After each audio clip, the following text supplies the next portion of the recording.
Chilling tales for dark nights.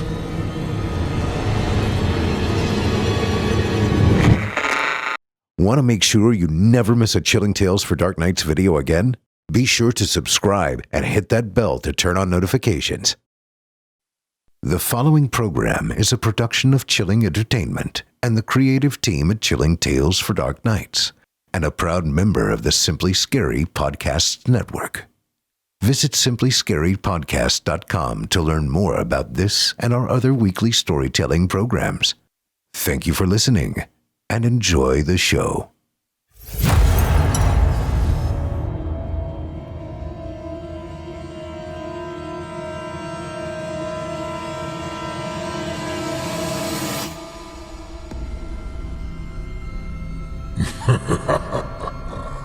Good evening. I'm storyteller Otis Jiry, and I ain't your grandfather. From where I'm from, we don't do bedtime stories. And if that's what you were expecting, you're in the wrong place. If it's terrifying tales you're after, well then, I've got just the thing. Get comfortable, settle in, turn off the lights, if you dare. Your night is about to get a whole lot darker. Who needs sleep anyway?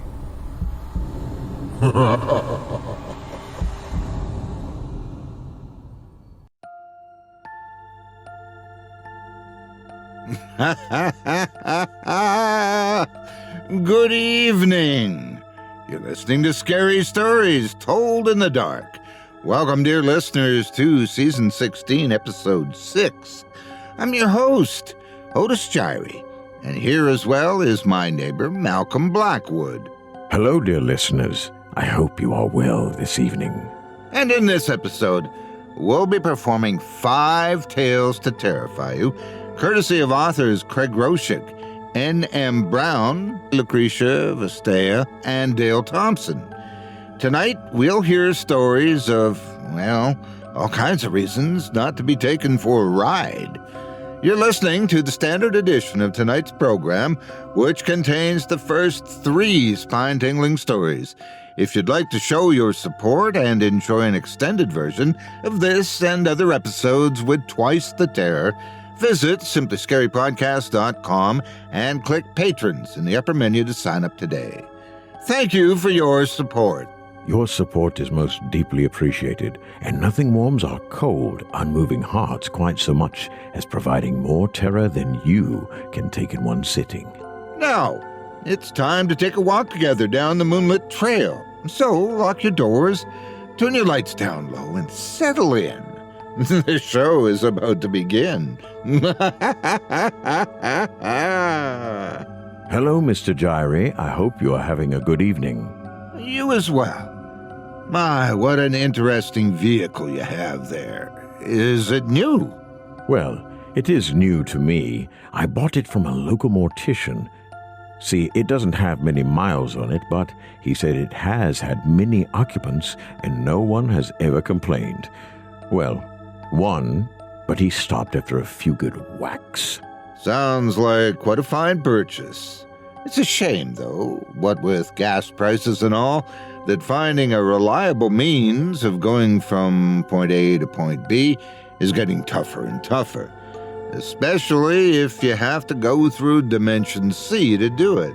It's even harder when the owner doesn't want to give it up, but I'm sure you don't have to worry about that much. Well, I'd love to take it for a test drive, but it's got me thinking about some stories I've heard, mainly about other vehicles with some unpleasant histories. Truly? Well, it just so happens I heard one of my own. But please, go ahead and grace us with a delightful tale of macabre machinery, my good sir. Yes, it's from our good friend Craig Groshek. Did you know there's a stretch of U.S. Route 50 that goes through Nevada that's called the loneliest road in America? It's true, look it up. Anywho, Ethan Ross is about to find out that maybe, just maybe, it isn't as lonely as it seems. Without further ado, I present to you, Stay in Your Car. Part 1. Listen, before I start, if anyone finds this, if anyone reads this, you need to know something. I shouldn't be talking about this. It's been 10 years since that night, and I've kept my mouth shut like I promised, even when I wanted to scream it from the rooftops. But the NDA's finally expired. I guess the people behind it figure enough time has passed that anyone who still remembers has moved on or been silenced. But not me. I still see it every time I close my eyes. And I'm still risking my neck by speaking up. A lot of money was spent keeping what happened buried, making people like me disappear, one way or the other. But I can't keep quiet any longer. I need to get this off my chest.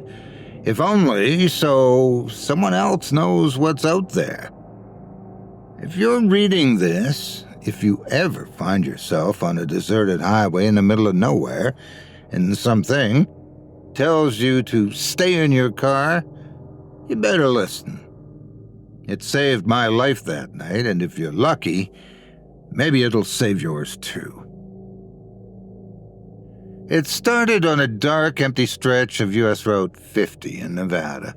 Just me and my 15-year-old Honda chugging along through the desert, hours away from the nearest town. It was around 1 a.m., and the whole world was dead quiet. No cars in sight, no street lights, just the black ribbon of asphalt stretching into the night, and the occasional flash of a jackrabbit's eyes in my headlights. I shouldn't have been out there alone, but it's not like I had a choice. I was coming back from a mandatory business trip in Reno, one of those we need you here in person kind of deals. My boss didn't care that it was the middle of the night and that it meant hours of driving through the godforsaken desert. Not that I could say no. Besides, I figured the worst that would happen was that I'd have to crank up the radio and chug a few Red Bulls to stay awake. And that was before everything went to hell. I remember glancing at the clock, 1:17 a.m., when it started. The radio, which had been my only companion, fizzled out mid-song. 1 second, I'm listening to some local station out of Carson City, and the next, there's just static. I fiddled with the dial, but there was nothing but dead air, and that's when I heard it. The voice, faint and crackling, like a whisper breaking through the static. Emergency alert. Geological event. Remain in your vehicle. Remain... I leaned forward, straining to catch more, but it cut off, leaving me alone in the dark with nothing but that strange, heavy silence. My stomach twisted. A geological event? Out here? What the hell was that supposed to mean? It felt like a warning to turn back, and I'll admit I thought about it. But I told myself I was being paranoid. I shrugged it off, sped up a little and focused on the road ahead. But then, just as I crested a small rise in the highway, I saw them. Lights flashing in the distance, cutting through the darkness.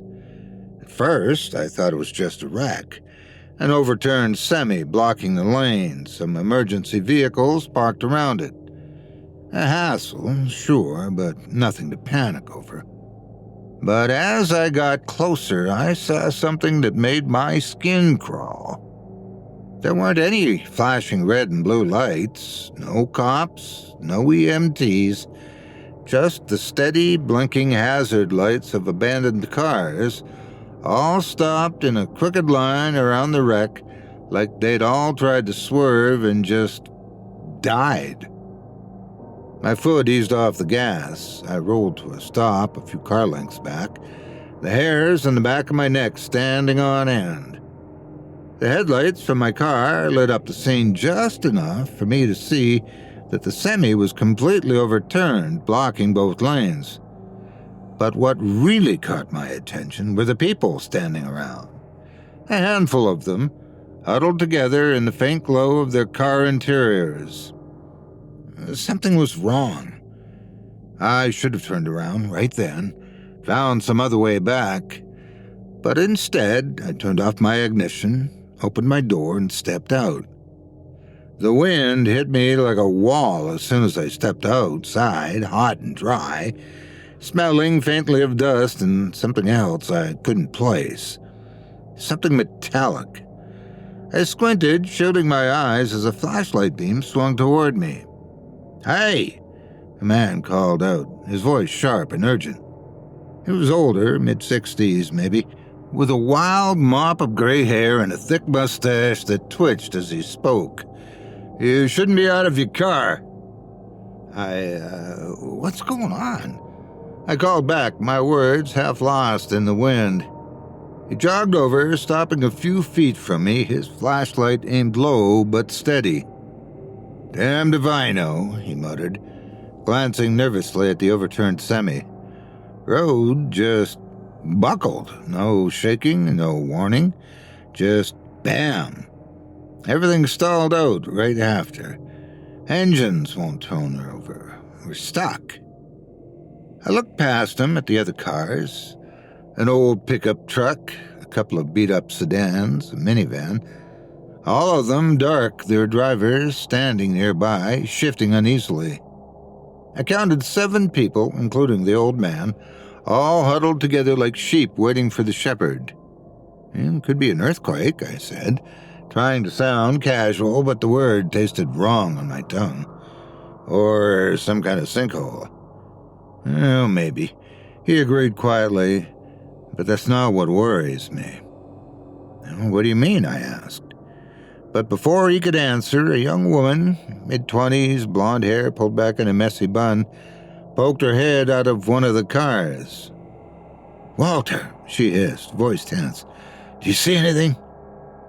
Walter glanced over his shoulder and shook his head. "No, Katie, just another driver."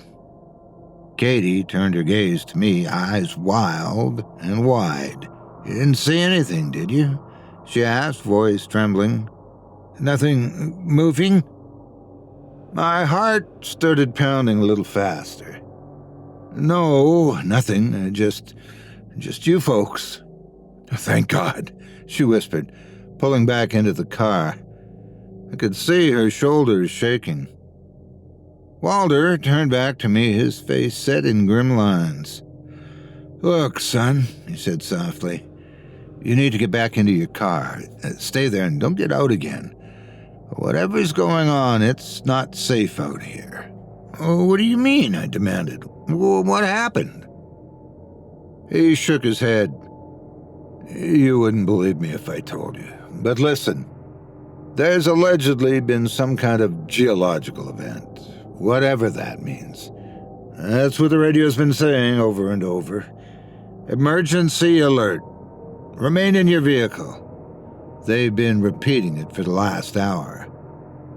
I stared at him, feeling the desert wind whip through my hair. "That doesn't make any sense." "Doesn't have to," he shot back. "But something's out here, and it's hunting. I've seen it move through the rocks. Big, fast, clicks when it gets close." Hunting. The word embedded itself in my mind. I opened my mouth to respond, but before I could say a word, I heard it. A low, distant rumble, like the earth groaning. It rolled up through the ground, rattling my bones. And somewhere, off in the dark, I swore I heard something else. A soft, rapid click, click, click. My blood ran cold. Walter's eyes met mine, hard and scared. "Get in your car," he whispered fiercely. "And for God's sake, stay there." I didn't wait to be told again. I turned and practically sprinted back to my Honda. I slammed the door shut, locked it, and pressed my back against the seat, breathing hard. The radio crackled to life again, the voice faint but clear. "Remain in your vehicle. Do not accept. Remain." I turned the volume down, pulse still racing. Then I leaned forward and peered out through the windshield. Far down the road, past the line of dead cars and the wrecked semi, something moved. Just a shadow, just for a second. But it was there, and it was watching us. Part 2. The first thing I did after getting back in the car was hit the lock button about a dozen times. The little thunk-thunk of the locks kept repeating, but I didn't stop until I was sure. Until it felt like that flimsy metal door could keep out whatever was out there. I stayed there for a few minutes, clutching the steering wheel like a lifeline, staring out into the night. The highway was swallowed by darkness, and beyond the wrecked semi and scattered cars, the desert stretched out forever. I strained my eyes, peering into the black for any sign of movement. Nothing. The others must have had the same idea. I saw the vague outline of Walter ducking back into the truck behind mine, his flashlight flickering off. One by one, the others slipped into their vehicles. The faint glow of headlights died, leaving us all shrouded in near total darkness. But the thing was still out there. I knew it. And so'd they. I fumbled for my phone, trying to call for help once more. Still, no signal, no matter how much I stared at the screen, willing it to change. Useless. I was cut off, completely alone, except for a few strangers and whatever the hell was moving out there in the rocks. And then I heard it again. Click, click, click.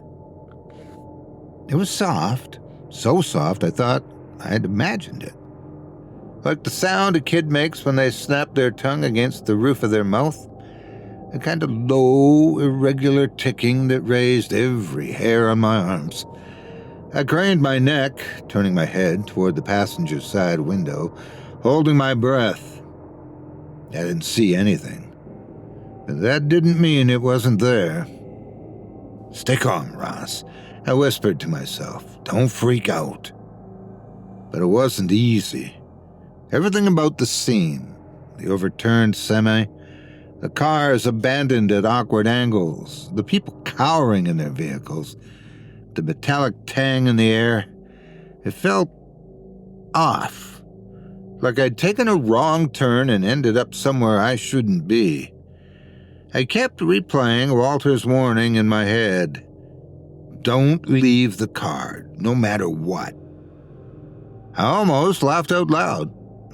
What choice did I have? There was nowhere to go, nothing to do but wait for morning, hope for a tow truck, or some highway patrol to roll through and start sorting things out. But deep down, I knew that wasn't going to happen. Not out here in the dead of the night, in the middle of nowhere. And that's when the clicking came again, a little closer this time. I turned off the interior lights, plugging myself into complete darkness. My fingers fumbled, trembling as I adjusted the seat and eased myself lower, trying to make myself as small as possible.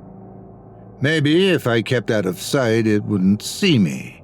Maybe a faint flash of movement just outside the driver's side window. A blur of darkness, something low to the ground. It moved too quickly for me to make out any details, but I caught the impression of slick black skin, something glistening under the faint moonlight. I froze, forcing myself to breathe shallowly. It stopped near the front of my car, a shadow among shadows. Then it lifted one limb, thin, bird-like, ending in a set of long, curved claws. It rested its clawed hand foot on the hood of my car, just inches away from my windshield. My heart shuddered. I could feel it beating in my throat, threatening to choke me. The creature moved its head slowly, almost lazily, turning in my direction. I couldn't see its face, couldn't make out anything beyond that long, sinuous limb and the dark bulk of its body. But I felt its gaze, like a pressure building behind my eyes, a sense of something malevolent and curious peering through the glass. The claws flexed, tapping lightly against the metal. Click, click. It didn't move. Didn't breathe. Another soft click, this time from behind. Then another off to my left. Oh, God. There was more than one. The creature turned sharply at the sound, clicking back rapidly. I had no idea what it was saying, if it was communicating, signaling the others, or just taunting me. But whatever it meant, the others responded in kind. Click, click, click. Dozens of soft, eerie clicks echoed through the night, moving in a slow, deliberate rhythm. They came from all sides, too many to count, surrounding the line of cars. I clenched my teeth, trying to fight back the panic rising in my chest. Stay calm, I told myself. Stay quiet. They don't know you're here. But they did. I could feel it in my bones. The same way you can feel a thunderstorm rolling in, or a predator's eyes watching you from the tree line. My gaze drifted to the truck behind me. I could just barely make out Walter's silhouette through the rear window. He was crouched low in the driver's seat, eyes wide and staring. I knew he could see it too. See them. I glanced at the other cars in the row, my fellow travelers, huddled in the darkness, silent, waiting. A small movement caught my eye. Katie, in the car next to Walter's, slowly lifting a piece of paper to her window. She held it up for a few seconds, just long enough for me to read the words scribbled in thick, frantic strokes. Don't move. Like I needed a reminder. Then, before I could blink, the creature in front of my car lowered itself to all fours and scuttled sideways, disappearing into the dark. I watched it go, my muscles locked up tight, half expecting it to turn and launch itself at me. But it didn't. It was moving away back toward the rocks, and the clicking sounds were growing softer. My whole body felt numb, like I'd been holding my breath for hours. The thing was leaving. They all were. Whatever had drawn them here, they were losing interest. Then I heard it. A sharp, metallic clang, followed by a man's voice. Hey! What the hell is this? Get off my car! My heart sank. I twisted in my seat, craning to look down the line of vehicles. At the far end, the driver of a battered pickup was half out of his door, waving a flashlight wildly. His face was flushed red, mouth twisted in a snarl. Even from a distance, I could see the way his hand shook as he brandished the flashlight like a weapon. Get off! He shouted, jabbing the beam at something I couldn't see. I'm warning you!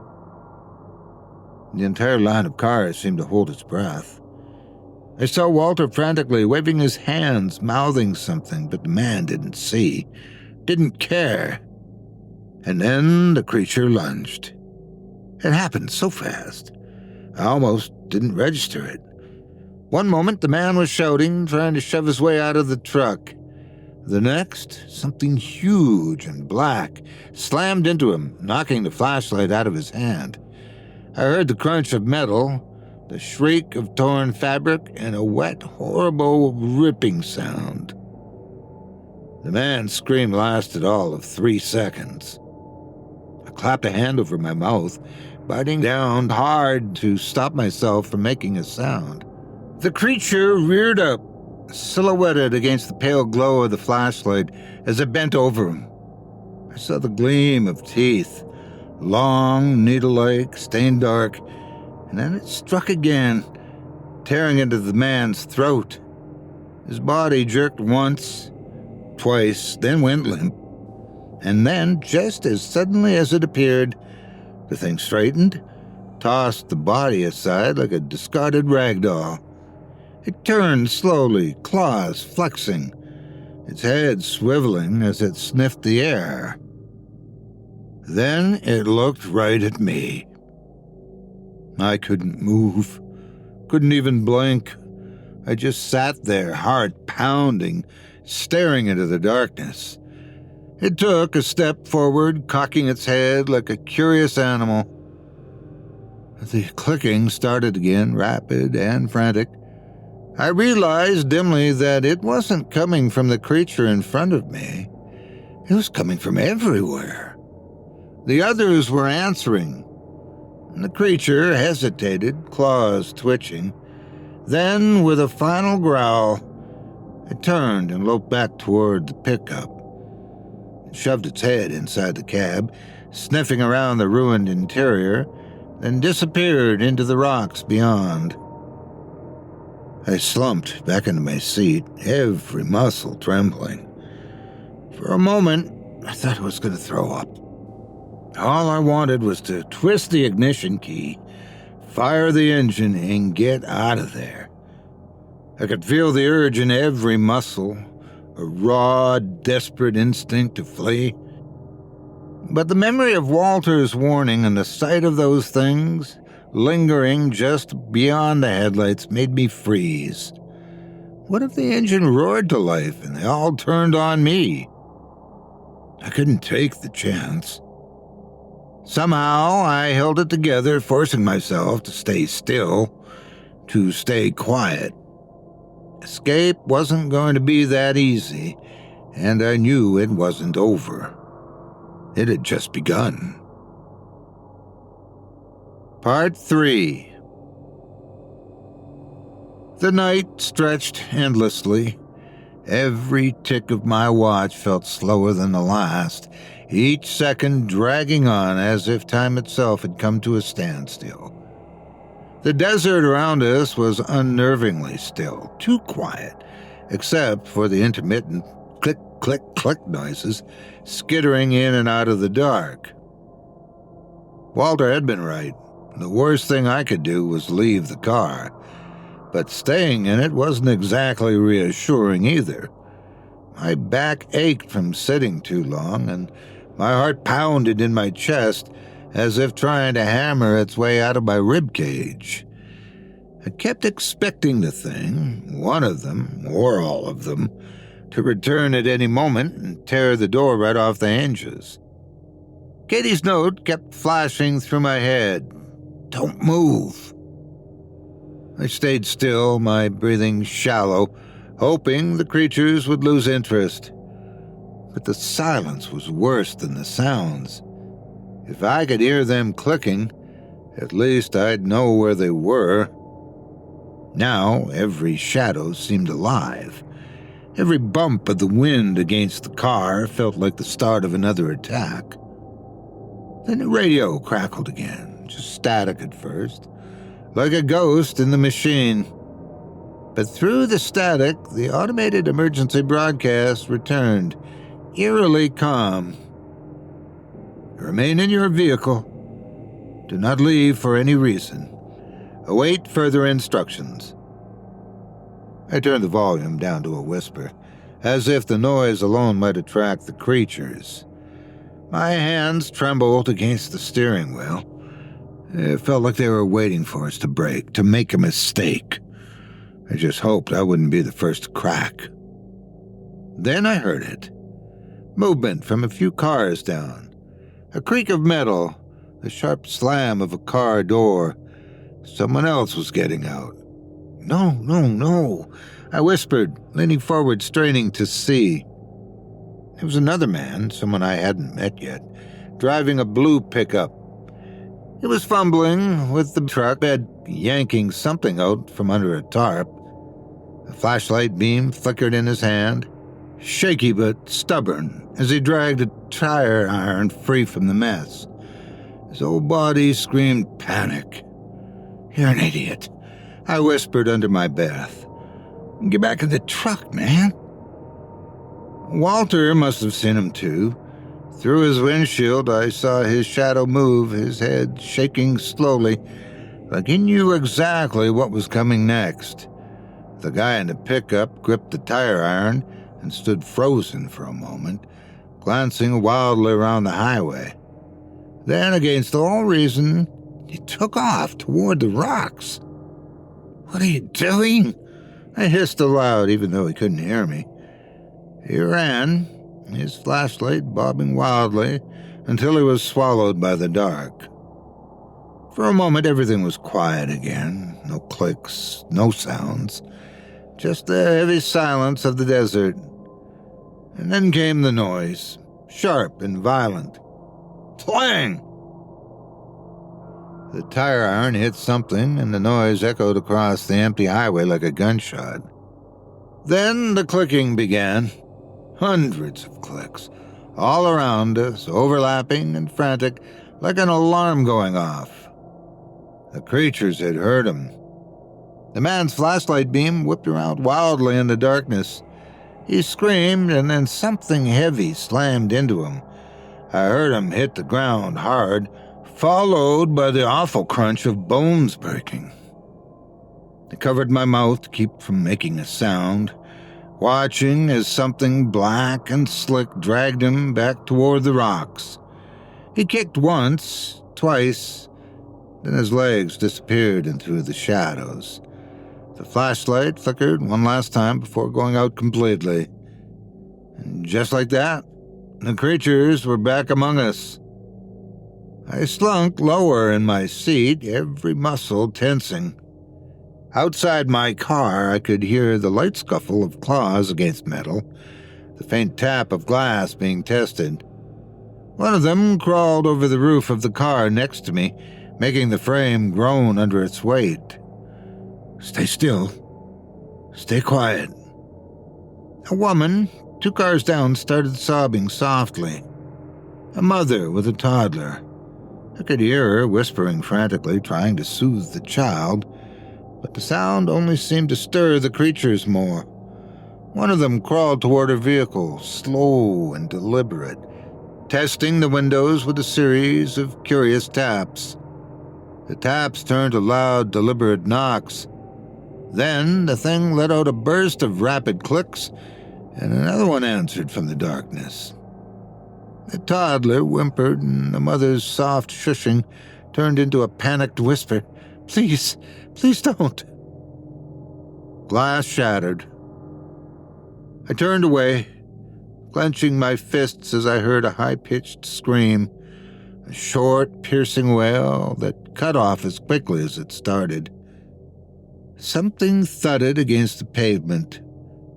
I didn't need to look to know what it was. Panic swelled in my chest. I wanted to help her. I wanted to do something. But Walter's warning echoed in my head. Stay in your car. Don't leave, no matter what. The creatures moved quickly, slipping between the cars like shadows. One of them leaped onto Walter's truck, claws scraping as it searched for a way inside. I could just barely make out his face through the windshield. Calm, composed, but pale as death. He gave me a slow nod, a silent reminder. We just had to survive, that was all. The minutes stretched into hours. The clicking noises would come and go, like tides ebbing and flowing through the night. Sometimes I could hear the faint crunch of gravel as the creatures moved away, only to circle back moments later. Katie stayed put in the car next to Walter's, her silhouette slumped low in the seat. She'd been smart, quiet, still, but I could see the fear in the way she gripped the steering wheel, white-knuckled and unmoving. Somewhere, further down the line, another man was muttering under his breath. His voice was low and rhythmic, like a chant or a prayer. I don't know if it was helping him, but it was starting to get on my nerves. Then came another noise. The slow, deliberate groan of a door opening. I snapped my head toward the sound. Someone else was making a run for it. It was Katie. She opened the door just enough to slip out, then hunched low and started crawling along the ground, trying to stay hidden. I wanted to shout at her to stop, to get back inside, but I didn't dare make a sound. She was heading for the overturned semi where the creatures had first emerged. Walter saw her too. He pressed his forehead against the window, eyes wide with disbelief. "What are you doing, Katie?" I whispered hoarsely. The creatures must have heard it too. The clicking started again, soft at first, then faster, louder. Katie froze for a moment, weighing her options. Then she bolted toward the truck, her footsteps light but urgent. The clicking turned frantic. They were coming. Katie made it to the truck, diving under the wreckage just as one of the creatures lunged after her. It missed her by inches, slamming into the side of the semi with enough force to make the whole frame shudder. For a moment, the creature thrashed wildly, clawing at the metal, its body writhing like a snake. Then, with a final, frustrated click, it scuttled away, disappearing into the night. Katie stayed hidden under the truck, breathing hard. Walter let out a breath, and I did too. But we both knew it wasn't over, not yet. The creatures were still out there, circling, waiting for their next move, and it was only a matter of time before one of us slipped. I glanced down at the gas gauge on my dashboard, a part of me desperate to turn the key, gun it, and leave everyone else behind. But with the car off, I couldn't tell how much fuel I had left, or if it would even start again. The creatures were closer now, so close that I could hear every click, every shift of their weight as they moved from car to car. The memory of the other victims flashed in my mind, and fear washed over me. I couldn't risk even the smallest sound, not when I knew what that engine rumble might do. If we didn't find a way out soon, I wasn't sure any of us would make it. I swallowed hard. The clicking was getting closer. Much closer. Part 4. The night had taken on a surreal quality, every second dragging like hours, every breath too loud in the claustrophobic space of my car. I kept my movements small and quiet, trying to stay invisible. The creatures were still out there. I could hear them clicking softly, scraping against the cars like they were testing the strength of the metal. Walter stayed inside his truck, stoic but tense. Katie was still under the overturned semi, her silhouette just barely visible in the dim starlight. Every few moments I saw her shift slightly, hugging her knees as if she could make herself disappear. Then the sound of something heavy, metal being bent, twisted, came from the far end of the vehicle line. Someone had snapped. Their voice rose, shrill and desperate, cracking with the strain of panic. "I can't do this! I can't! Get me out of here!" I twisted in my seat to look toward his car. His door was wide open, and he was halfway out, dragging what appeared to be his wife with him. She was sobbing, clinging to his arm, begging him to stop, but he was too far gone. "We have to move, Judy," he hissed, his voice crackling. "They'll kill us if we stay. Don't you get it? We're sitting ducks." "Alan, no, please," Judy whimpered, stumbling as she yanked her forward. They stumbled between the cars, making too much noise, their shoes scuffing on the gravel. And that's when the clicking started again, louder, closer, and much more aggressive. Walter banged on the inside of his windshield, mouthing the words, "Get back inside!" But Alan either didn't see or didn't care. Frantically, he dragged Judy toward the open desert. The clicking intensified, and I saw a dark shape slither out from behind a nearby SUV. "Oh, God," I whispered. The creature pounced before Alan could take another step. One moment he was dragging his wife forward, the next the thing hit him like a freight train. He crumpled to the ground under its weight, the breath knocked out of him in a loud grunt. Judy screamed, a sound so raw and heart-wrenching that it felt like a knife slicing through the air. She tried to pull him free, clawing at the thing's slick black body, but it was too late. The creature's claws flashed, and Judy's scream cut off with a sickening thunk as her head snapped backward, her body going limp. I squeezed my eyes shut, but the sound wouldn't stop. The wet crunch of bones breaking, the scrape of claws against flesh, the awful animalistic sounds of the creature tearing into its prey. Alan never stood a chance.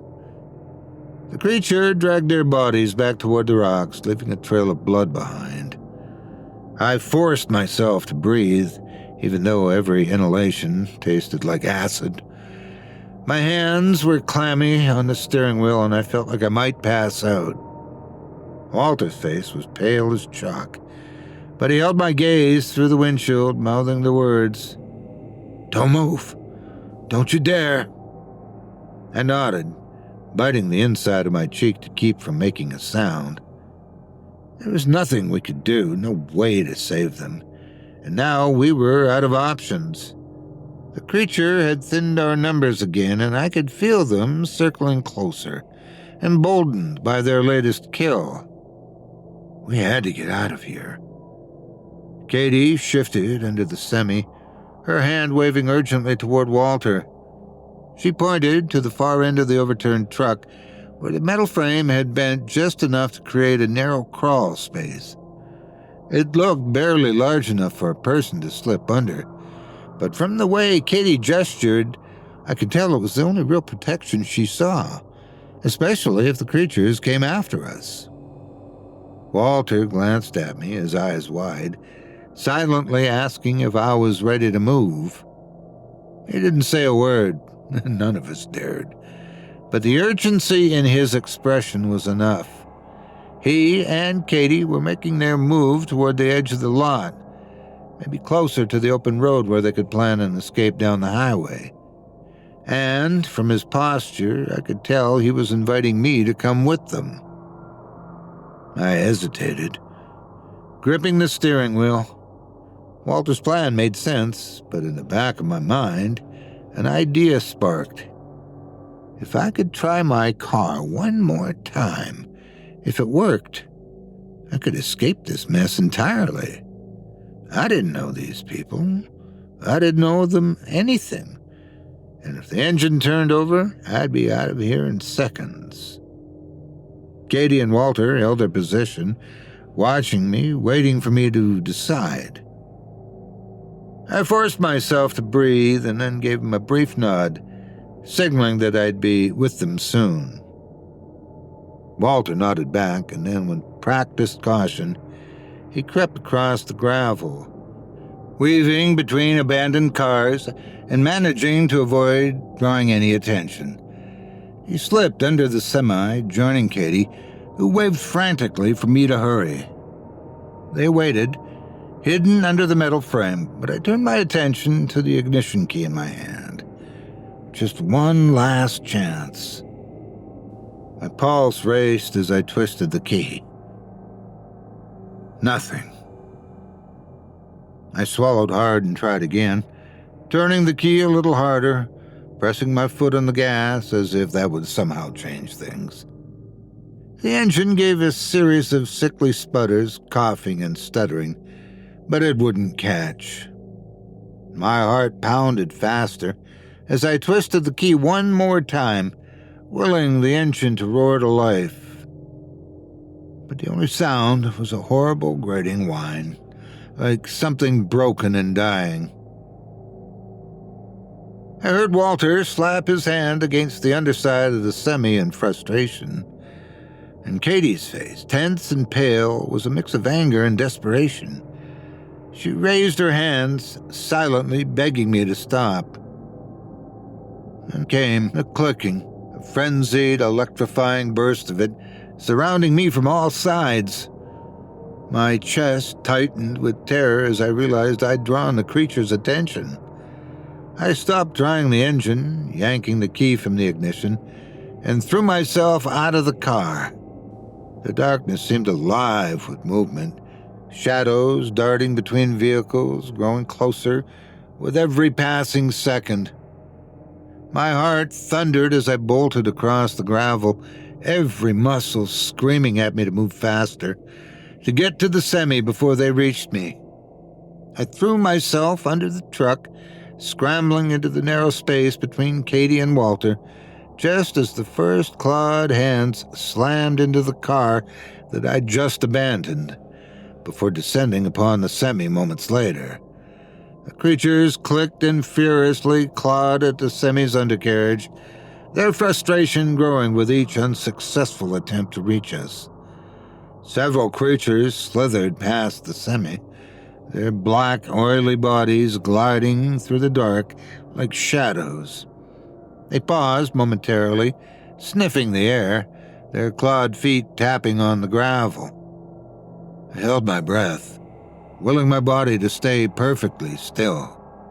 Every nerve in my body screamed at me to run, but I knew that even the smallest movement would make things worse. The creatures clicked softly, as if tasting the surroundings, then slinked away. I exhaled slowly, shaking uncontrollably. Beside me, Katie and Walter lay still, frozen in place. Slowly, the clicking faded as the creatures withdrew, apparently losing interest when they couldn't break through. After a few minutes of tense silence, we dared to exchange glances, our relief tinged with the bitterness of exhaustion. Katie looked at me, her expression a mix of anger and disbelief. "What the hell were you thinking?" she whispered fiercely. "Trying to start the car? You could have gotten us killed." I clenched my jaw, but I didn't argue. She was right.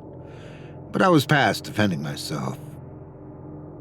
"If you had a working car, you'd have done the same thing," I muttered, though I couldn't keep the shame from my voice. Walter gave me a look but didn't say anything.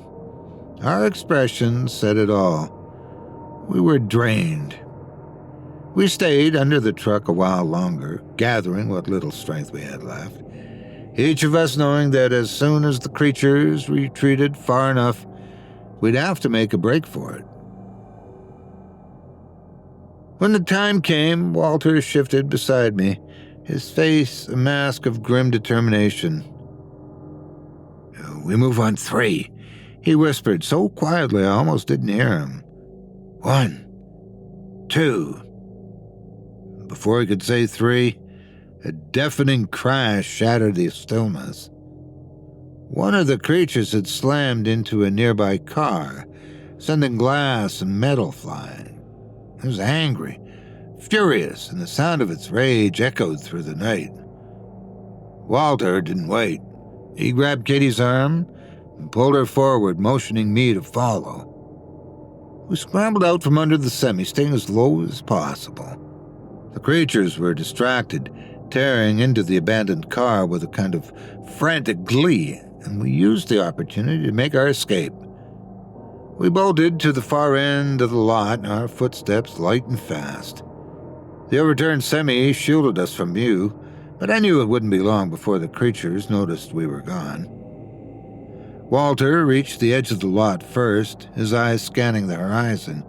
Katie was right behind him, panting softly but determined. I brought up the rear, my legs burning with every step. And just as we reached the open road, the clicking started again, louder and angry. They knew we were running. We didn't stop. We couldn't. We ran down the highway, hearts pounding with the sound of clicking growing louder behind us. The creatures were gaining, their claws scraping against the asphalt, their clicks rising to a fever pitch. But we kept going, even when every muscle in my body screamed for rest. We didn't have a choice. The creatures were right behind us. And if we stopped, if we slowed down for even a second, they'd tear us apart. There was no way of knowing if salvation lay ahead or if we were running straight into the jaws of the unknown. All I knew was that we had to keep moving and pray we'd make it through the night. Part 5. We ran until my lungs burned, the highway stretching endlessly ahead of us, and the sharp clicking of claws echoed behind us. The creatures were closing in, faster than I'd imagined anything that size could move. Their clicks formed a chaotic chorus, each sound sharp and distinct like they were speaking to each other. Walter was the first to spot the maintenance tunnel, a narrow, rusted grate set into the shoulder of the road, barely visible in the moonlight. "There!" he shouted, waving us toward it. Katie reached it first, yanking at the grate with trembling hands. It didn't budge. It stuck. Walter caught up, shoving her aside gently but firmly. "Move! Got it!" He wedged the edge of the tire iron into the seam and pried with all his strength. The grate gave way with a metallic screech, the noise far too loud in the still night. The creatures heard it. I risked a glance behind us. A pair of glistening black shapes scuttled across the asphalt, low to the ground but terrifyingly fast. One of them leaped onto a car hood with the grace of a predator, claws digging into the metal like it was butter. Its head twitched toward us, teeth gleaming under the moonlight. Walter looked back at me and shouted, "Inside! Now!" Katie scrambled into the tunnel first, wriggling through the tight space, the metal scraping against her jacket. Walter threw the gate aside and followed right behind her, his broad shoulders barely fitting through the opening. I hesitated, gripping the tire iron in my hand, heart hammering in my chest.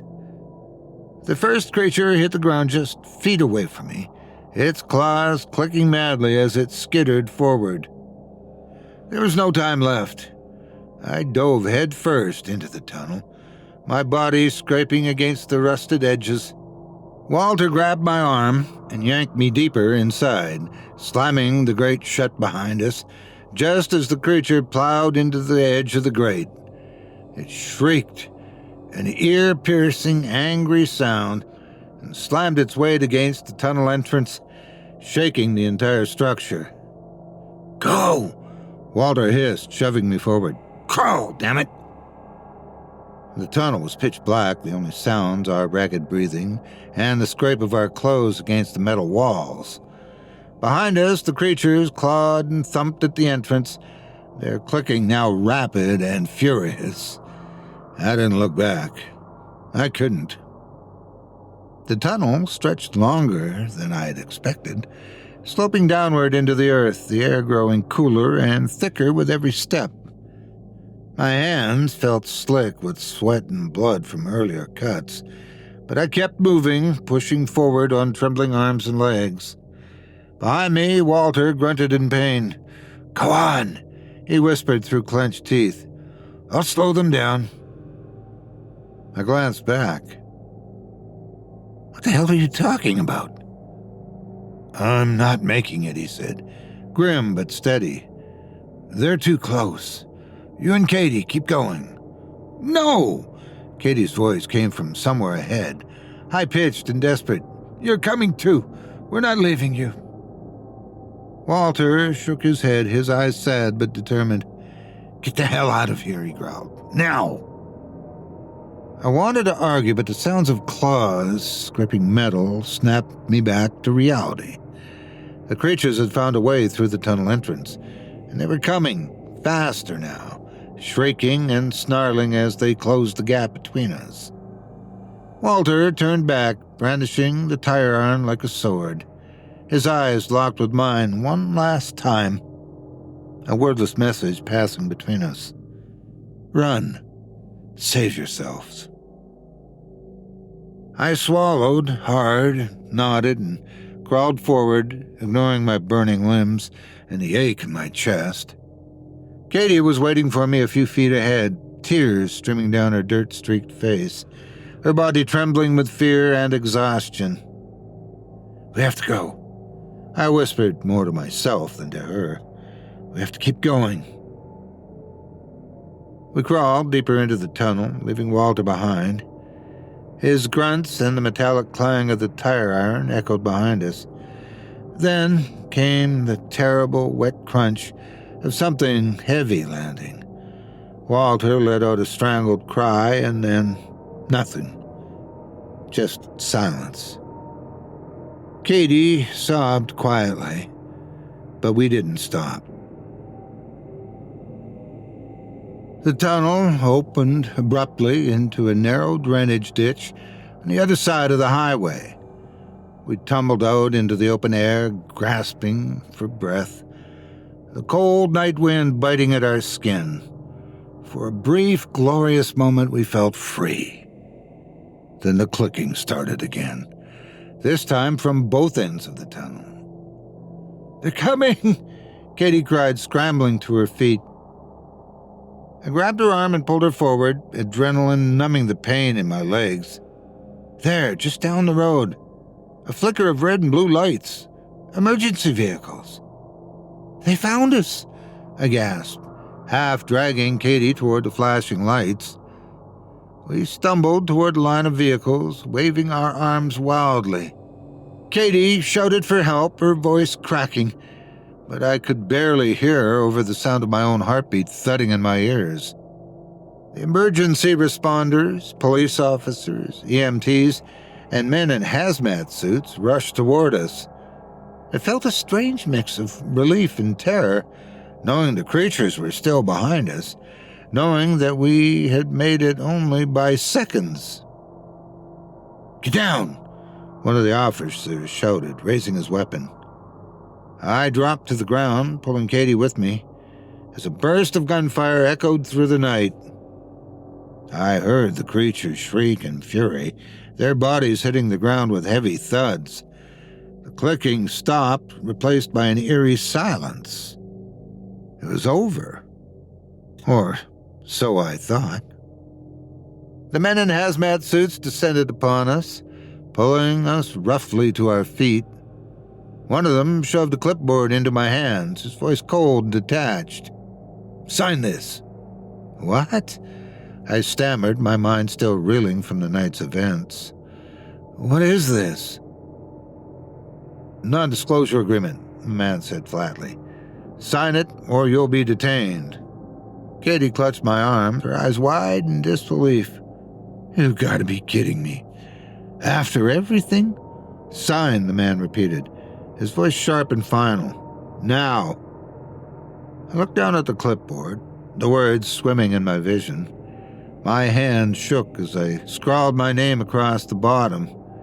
Katie followed suit, her expression blank, like she was in shock.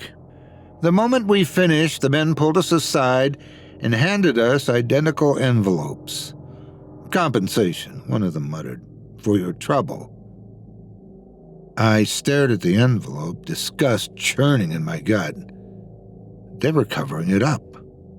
The creatures, the deaths, everything. We were just loose ends, tied up with hush money. As we were escorted to the waiting ambulances, I glanced back at the highway. The creatures' bodies were already being loaded into unmarked vans, their strange black forms hidden beneath thick tarps. No one would ever know what really happened that night. No one except us. Part 6. The ambulance was cold and smelled faintly of bleach. Katie sat beside me, silently and staring into nothing. Her hands clenched so tightly in her lap that her knuckles had turned white. The hazmat-suited men talked quietly outside the ambulance, exchanging clipped sentences that we were just another routine cleanup. A blanket was thrown over my shoulders, and one of the EMTs gave me a bottle of water. But the kindness was hollow, mechanical. No one asked what we'd seen. No one asked if we were okay. They didn't need to, because they already knew. They were a part of it. I glanced down at the envelope in my hand. It felt heavy, though I knew it only held a check and a stern reminder that talking would come with consequences. I thought about Walter, his grim smile, the way he had swung that tire iron, knowing he wouldn't make it. They'd probably write him off as one of the casualties, along with Alan, Judy, and the others. Katie's voice finally broke the silence. How can they just cover this up? I shook my head, not trusting myself to answer, because I knew exactly how they would do it. A couple of staged accidents, maybe a gas leak, or an animal attack in the official report. They'd sprinkle the deaths over a few days, burying them in statistics, so no one would see the pattern, and anyone who knew the truth would be long gone, or silent, just like us. They dropped us off at the edge of a small town I didn't recognize, some lonely outpost along the highway. No explanations, no offers to help, just a quiet reminder to keep your mouth shut as they disappeared back into the desert, taking the bodies and the wreckage with them. The moment they were gone, Katie broke down, sobbing into her hands. I wanted to say something, anything, to make it better, but what was there to say? We were alive. That was supposed to mean something. But all I felt was emptiness. Katie eventually stood, wiping her face with the back of her hand. What now? She whispered. I looked out toward the empty highway, the sky still dark with only a faint hint of dawn on the horizon. We go home, I said, though the word felt foreign. The days that followed blurred together. I managed to get to my apartment, my girlfriend Claire, and my job, but none of it felt real. Claire asked me how the trip had gone, why I hadn't called, what happened to my car. I gave her the official explanation that there was no cell coverage in the desert and that there had been a delay, something about a roadblock on the way back. Along the way, I told her my ancient Honda had finally given up the ghost. She bought it. I think she was just relieved I was home. The next day, we went out and got a new car, and life went on. Everything starting to fall back into place. But I wasn't really there. Not all of me. Part of me was still stuck in that tunnel, hearing Walter's last shout, feeling the scrape of claws on metal, waiting for the next click. Every time I closed my eyes, I was back on that highway, trapped with the creatures crawling all over the vehicles. I kept the envelope in a drawer, unopened. I didn't want to know how much my silence was worth. It was a few weeks later when I found myself back on Route 50. I don't know why I went. Maybe I needed closure. Maybe I just needed to see it for myself, to prove that the road wasn't haunted, that it was just a place, just asphalt and dust. The highway looked exactly the same as it had that night. Empty, endless, surrounded by the vast, silent desert. No sign of the overturned semi, no trace of the vehicles or the blood that had soaked into the gravel. It was like none of it had ever happened. But as I drove past the spot where we had been hunted, massacred, the radio crackled. At first it was just static. I almost laughed, thinking it was just a bad signal. But then, through the static, I could have sworn I heard a familiar voice whisper, "Remain in your vehicle. Await further instructions." I froze, gripping the wheel so tight my knuckles went white. The message repeated once, twice, then the static swallowed it whole, leaving only silence. I drove faster after that, not daring to look in the rearview mirror. Not even now, long after I left that highway behind, I can't shake the feeling that I wasn't alone out there. That somewhere in the dark those creatures are still waiting, watching, ready to hunt again. So, if you ever find yourself out there on Route 50, and your car stalls or the radio tells you to stay inside, listen. Or better yet, turn around and get out of there, fast. Because if you don't, you might not make it home.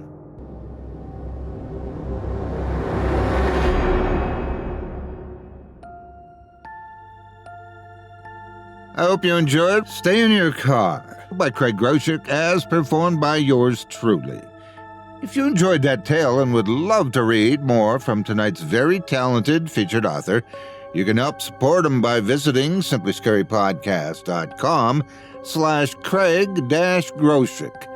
That's simplyscarypodcast.com/CRAIG-GROSHEK. Craig Groshek is the creator and operator of the Chilling Tales for Dark Nights YouTube channel, which has grown to nearly 500,000 subscribers, over 3,000 uploads, and more than 69 million video views in its 12 years of operation. He also oversees the production of 4 weekly audio horror fiction podcasts, faithfully adapting and featuring the work of thousands of indie horror authors. A published author himself, dozens of his short stories have been adapted to audio for the channel and other platforms.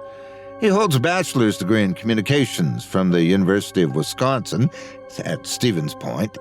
In his free time, Craig enjoys a wide range of outdoor activities, traveling, and spending time with his 3 horror-loving children and close friends. Thanks again for your support of this program and tonight's featured author. And if you're watching on YouTube and are enjoying this episode, please give a like, a comment, and be sure to spread the word on your favorite social media. Listeners like you are how we keep this place going, and we appreciate each and every one of you. You know, I thought I saw something similar once when I was driving through Iowa, off in the distance of a cornfield. Naturally, I considered it a threat and went to go run it over. Did it hurt your car any? Well, a little. Turns out it was just a cow, but it was delicious. That's not the story you were going to tell, was it? Oh, no. This one is a bit more interesting than a walking steak. See, some people have all the luck. They just happen to be minding their own business, and then the world comes crashing down around them. N.M. Brown brought me this little tale of a driver who just can't catch a break. Settle down and settle in as I tell you the tale of silent drivers. The road stretched on for miles, an endless ribbon cutting through the dormant, vast fields. David had been driving for hours, the suffocating silence in his car thicker than the darkening sky surrounding him. He glanced at his dashboard. Low signal. The GPS glitched in and out, struggling to stay connected. The screen convulsed with pixels a few times more before it finally gave up, going completely dark. His phone wasn't much better. No bars. He hadn't seen a service tower for miles, and he was alone. Alone, but not alone. It seemed as if every bad memory, every hesitation leading to loss of opportunity, every bad choice was accompanying him on this trip. And he was doomed to do nothing but replay them mentally, a never-ending movie of regret. The dejected man's headlights flickered against the sleek backs of the cars ahead, gliding down the road like ghosts. There were plenty of them on the road now, more than there should have been, considering the time and the eerie isolation of the place mere moments before. But that wasn't all. Something else seemed off entirely, unsettlingly so. At first, he tried not to notice. His mind needed to be preoccupied with trying to figure out where he was going. He should have been barely paying attention, but as his eyes adjusted to the fading light, the eerie reality started to sink in. Every single car that passed him, every one he approached, had empty front seats. The vehicles moved in smooth, perfect coordination, never swerving, never getting too close or too far away from one another. David glanced into the windows of one as he attempted to pass it, peering into the back seat. A woman sat there in the brightly lit cabin of the car, tapping furiously on a laptop, oblivious to the world around her. In the next car, 2 children sat in the back playing patty cake. Their laughter was soundless behind the glass, their little hands clapping rhythmically. The man would have been less alarmed that they were alone in a car late at night, but his mind was once again consumed with the realization that there was no one in the driver's seat. David's stomach churned. These people didn't seem to notice him at all. They didn't even acknowledge that they weren't driving their own cars. They were engrossed in their own lives, removed, disconnected. As he passed yet another car, he spotted a man in the back seat, casually sipping from a flask as if he didn't have a care in the world. The man leaned back, stretching out luxuriously, staring blankly at the sky through the sunroof. David's hands tightened around the steering wheel. The road seemed to stretch out endlessly, lined with these strange, lifeless vehicles. He had heard of cities like this, where automation had taken over, where the need for human input had been phased out. But now, being here, seeing it firsthand, was something else. The people in those cars felt like passengers in their own lives, trapped by the comfort of a system that did all the thinking for them. And then something shifted. As David approached the next intersection, he noticed one of the cars slowing down. The back seat held a man and a woman, both talking animatedly, laughing. But the moment the man's eyes drifted to David's car, his expression changed. His laughter stopped. The man leaned forward, staring directly at David through the windshield, his eyes narrowing in confusion. Then, as David passed, his face hardened, and he looked away, his jaw clenched. David's heart skipped a beat. He checked the rearview mirror and saw the man in the back seat still watching him until his car turned off the road. There was no denying it. The man had seen him. Not only that, but seemed to be displeased by him even. David swallowed, his mouth dry, and continued on. More cars passed him, their passengers blissfully unaware of his presence. But then, another one slowed. A woman in the back seat, a toddler in her lap, looked out the window as David came closer.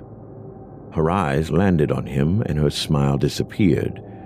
She wrapped her arms protectively around the child, pulling him close as her expression shifted to one of panic and disgust. The toddler, oblivious, continued giggling, reaching out to pat his mother's face, but the woman didn't smile. She stared at David until her car sped off, disappearing into the distance. David's pulse quickened. He hadn't done anything wrong. He was just driving. He wasn't too tired, hadn't been drinking, nothing dangerous whatsoever. But the way they looked at him, the way their faces tightened, how they immediately recoiled from him, made it feel like he was precariously out of place. Another car passed, this one holding a group of teenagers laughing and scrolling through their phones in the back seat. For a brief moment, none of them noticed David, but then one of them glanced up. His eyes met David's, and the smile slipped from his face. He nudged the others, and one by one, they all turned to look, their expressions shifting from amusement to cold, silent judgment. David's heart pounded. His grip on the wheel tightened, sweat gathering on the back of his neck. He looked back at the empty road ahead, trying to push away the growing sense of dread that was curling inside him. Why were they looking at him like that? The unease built steadily, gnawing at his nerves with every mile. The people in these cars, disconnected from reality, content to let their vehicles ferry them from one place to another, looked at him as though he was some kind of relic, something to be feared. He turned off the main road, searching for some semblance of direction, some sign that would tell him where he was. The city streets began to close in around him, the buildings sleek and metallic, the lights harsh against the growing night. As he drove deeper into the city, it became harder to ignore the reactions. Not every car noticed him, but the ones that did, all of their faces hardened when they saw him behind the wheel, as though the sight of a person actually driving was an insult. He's driving it himself. David's stomach lurched at the voice. He wasn't sure where it came from. Maybe someone on the street. Or maybe it was just his imagination playing tricks on him. He could feel the weight of their stares now, heavier with each passing moment. He's going to cause an accident. Another voice, this time louder, clearer. Get that piece of garbage off the damned road before you kill someone. David's mouth went dry, fear and adrenaline robbing him of any moisture but sweat as he turned a corner, trying to lose himself in the maze of streets. He couldn't keep driving aimlessly, not with all these eyes on him. They were starting to follow him. He could feel it. The self-driven cars were adjusting their paths, cutting him off, surrounding him at intersections, slowing down just enough to make him notice. They weren't trying to stop him. They were trying to push him out by any means necessary.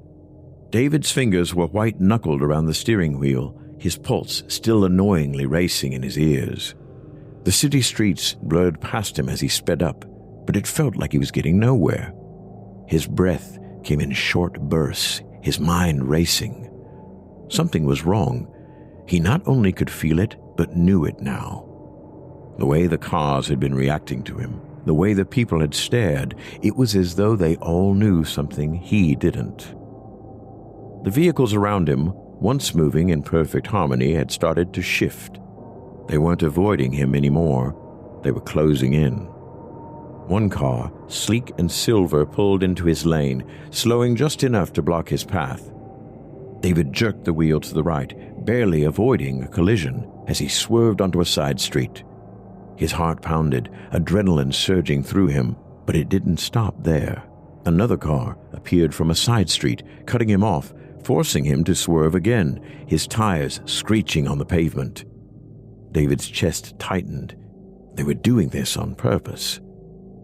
He pushed the accelerator, trying to outrun them, but it was like the cars were reading his every move.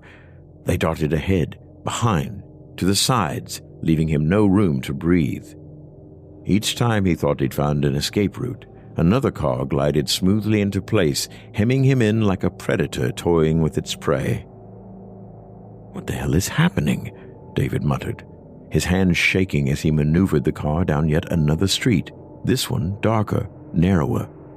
His mind raced, panic clawing at the edges of his thoughts. This wasn't just the system reacting to a malfunction. This was coordinated. It was deliberate. The cars moved with eerie precision, as if they were in silent communication, weaving around him in perfect synchronization. One of them swerved dangerously close, brushing against his fender, sending a jolt through his entire body. His car lurched sideways, and for a terrifying moment, he thought he'd lost control. Another car sped up from behind, headlights flashing in his rearview mirror, then veered left at the last second, forcing him into a sharp turn that nearly sent him crashing into a row of parked cars. They were hurting him. His heart pounded in his chest as he sped down an unfamiliar street. But the further he went, the more the cars seemed to multiply. as if the entire city was converging on him. His head was spinning. There was no way out, no escape. David's foot slammed on the brakes as another vehicle slid in front of him, its bright headlights blinding him momentarily. He swerved hard, nearly missing the front bumper, and found himself careening down a narrow alleyway. The tires screeched against the asphalt, the car shuddering as it barely kept itself upright. He was out of options. The alley ahead led to a dead end. His eyes darted frantically, searching for a way out, but it was too late. The cars had blocked every exit. He could see them lining up at the mouth of the alleyway, their headlights glowing like eyes in the dark. They weren't going to let him go. David's chest heaved with panic, his mind racing. He had to do something to get away. But what? And then he saw it. Parked just ahead, nestled between two buildings, was one of the sleek, driverless cars. It was idling, waiting for its next command, its windows dark and reflective. Without thinking, David threw his car into park, his hands trembling as he fumbled with the door handle. He could hear the distant hum of the approaching vehicles, closing in on him like a tightening noose. He leaped out of the car, adrenaline flooding his veins as he sprinted toward the self-driven vehicle.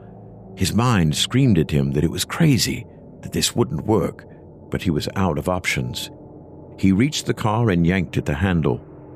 The door opened with a soft hiss. David's breath caught in his throat, but he didn't stop to think. He dove inside, slamming the door behind him. The quiet hum of the city outside was immediately muted as the car's sleek, minimalist interior enveloped him. His heart pounded, his hands shaking as he pressed himself back against the seat, trying to catch his breath. For a second, it felt like he had done it. He had escaped. But then, the door locks clicked shut with a soft, final sound. The dashboard flickered to life, a glowing light pulsing as a voice, smooth, emotionless, filled the cabin. Unauthorized entry detected. Authorities have been contacted. Metal detection activated. David's stomach dropped. He reached for the door handle, yanking at it, but it wouldn't budge. He was trapped. The car hummed to life, and he felt the slight shift as it began to move, gliding back into the street, carrying him deeper into the heart of the city. He looked out the window, his mind frantic with questions. The other cars were watching him, their headlights flickering like eyes in the dark. The people inside, the ones working on laptops, the ones sipping drinks, the ones who had barely noticed him before, were now staring. Their faces were cold, unforgiving, smug with the satisfaction of his capture. The car rolled to a smooth stop, and David's blood turned to ice. He slammed his fists against the window, shouting, but no one heard him.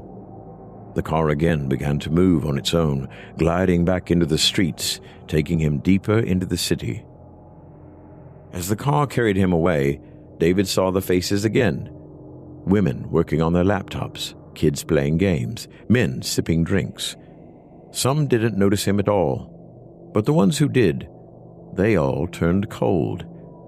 Their eyes narrowed, their lips tightened into thin lines of disdain. They knew that he wasn't one of them. He didn't belong. The car stopped in front of a sleek government building. Armed officials were waiting, their eyes hidden behind gleaming visors. They grabbed him, dragging him out of the vehicle without a word. David caught one last glimpse of his car being lifted onto a platform, surrounded by a growing crowd. They were cheering. "This bastard thinks he's better than the law," someone shouted. A mother, holding her child close, smiled. "You see, we're safe now." David's heart sank. He wanted to cry out in defense, but his voice became lost in his throat. He wasn't dangerous. He wasn't a monster, and he certainly hadn't broken any laws to his knowledge. But the way they looked at him, they didn't see him as a fellow human being. They saw him as a threat. Inside the sterile building, the clerk didn't even look at him as they processed his information. His right to operate a vehicle was permanently revoked. A slim black wristband was snapped around his wrist. "For your safety, and ours," the clerk said coldly. "You'll be monitored at all times." "I don't understand," he pleaded. "What have I done?" The clerk's eyes rolled with an impatience that bore into David's soul like a starving termite. "You were driving an unauthorized vehicle, sir, and recklessly at that. Scared the hell out of a whole lot of folks around here. We can't have menaces terrorizing the streets with young children on the roads. Our vehicles are safety certified. Our cars know what to do in any situation. They were created with all possible human, mechanical, or technological errors in mind." He pulled his pants up by the belt buckle before nodding to the next person in line, indicating that it was their turn to face judgment.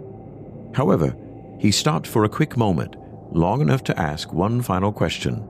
"Sir, what would happen if I let you walk out of here and get back in your vehicle? Now, say about 30 miles outside of city limits here. You have a heart attack and lose consciousness at the wheel. Is your car trained on how to handle those situations?" David shook his head incredulously, unable to argue against the point about to be made. "No?" the clerk mocked. "Exactly. The car's been sent to the county lot to be scrapped for parts or whatever other use they can get out of it." David's mind raced, the finality of his situation sinking in as he exited the building. He was stuck here, trapped in a city that hated him with no way to leave. No car, no escape. Weeks passed. He wandered the streets, his every move tracked by the wristband, his presence monitored by cameras hidden in every corner. The self-driven cars glided past him, their passengers disconnected from reality, oblivious. But the few who noticed him, those who recognized he was different, they always stared. They always judged. One night, as he passed by a mother and her child standing on the front steps of their home, the woman caught his eye. Her gaze was sharp, unforgiving. She pulled her child closer, her voice low but cutting. "People like you're dangerous. You shouldn't be allowed to exist." Her words cut through David like a blade. He stood frozen, staring at her, his mouth dry, his heart hammering in his chest. The child tugged at her sleeve, asking her something, but she didn't take her eyes off him. That look of disgust, of pure fear, it was suffocating. She didn't need to say anything else. He could see it in her eyes. He was a threat, not just to her, but to everything these people believed in.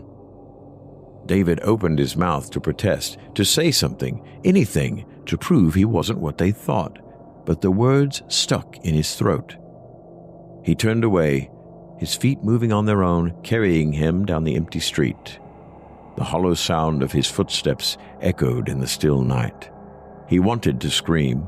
He wanted to shout that he wasn't the monster they believed him to be, but deep down, he knew it wouldn't matter. Not here.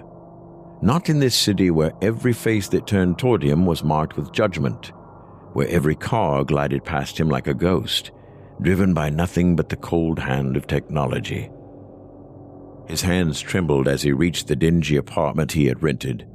The door creaked as he pushed it open, stepping inside the small, claustrophobic space. It was all he could afford now, the only place that had been willing to take him in after his arrest. The wristband on his arm glowed faintly in the dark, a constant reminder that he was being watched, monitored.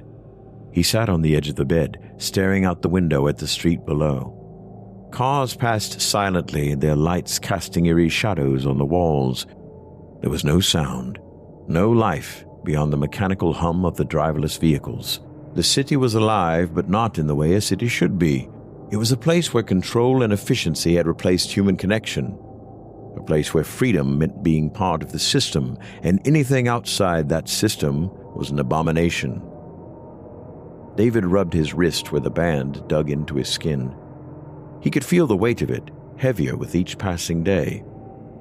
The authorities had stripped him of everything: his right to drive, his right to leave, his right to exist without scrutiny. He had become something less than human in their eyes. The longer he stayed, the more he could feel his mind unraveling. Paranoia gnawed at him. Every glance from a passerby felt like a knife in his gut. The cameras on every street corner tracked his movements, the silent eyes of the city never looking away. Even in the dead of night, he could feel them watching, waiting for him to make a mistake, to step out of line. Sleep was impossible. The few times he managed to close his eyes, he was haunted by nightmares, visions of being dragged away again, locked in a cell, forgotten, or worse, left wandering these streets forever, surrounded by the cold indifference of a world that had no place for him. He often thought about his car, the last thing that had truly been his, the way it had been lifted up onto that platform, the crowd cheering as if they'd finally rid themselves of something vile. It hadn't been a car to them. It had been a symbol of everything they feared: freedom, unpredictability, human error. Days blurred into weeks. David walked the streets, watching the world move around him, but never truly seeing him.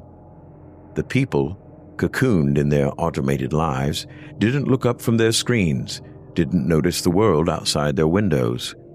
But those who did, those few who still remembered what it meant to drive, to be human, they were the ones who saw him. And they were the ones who turned away, disgusted, frightened by the very sight of him. One evening, as he wandered aimlessly through the streets, he saw a small gathering of people on a street corner. They were talking quietly, their faces illuminated by the streetlight. For a brief moment, David thought maybe, just maybe, he could join them. He could explain. They would listen. But as he approached, their voices hushed. One by one, they looked at him, their expressions shifting from curiosity to contempt. A man in the group stepped forward, his eyes cold and unyielding.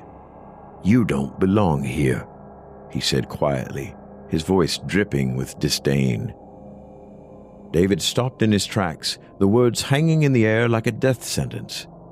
The others in the group nodded, their gazes hardening as they stared him down. "You need to leave," the man said again, more forcefully this time. "People like you're a danger to all of us." Only he couldn't. David's chest tightened. The streetlights buzzed overhead, casting long shadows across the pavement. His hands clenched at his sides, but he knew there was nothing he could say. No argument would sway them. In this city, he was already condemned.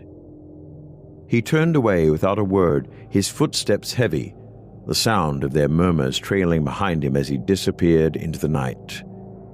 The city, once a glimmer of hope, now felt like a prison. Every street, every corner was a reminder that he didn't belong, and he never would. In the small hours of the night, David stood at his window staring down at the quiet streets below. The cars moved in perfect rhythm, their passengers hidden behind tinted glass, disconnected from the world outside. He pressed his forehead against the cool glass, his breath fogging up the window. He didn't know how long he could last like this. The isolation was suffocating, the constant surveillance an ever-present weight on his shoulders. There was no escape, no way out. His past, his future, none of it mattered here. He was just another piece of the city's machinery, an outlier to be watched, contained, and forgotten. And in the end, he knew that's exactly what would happen.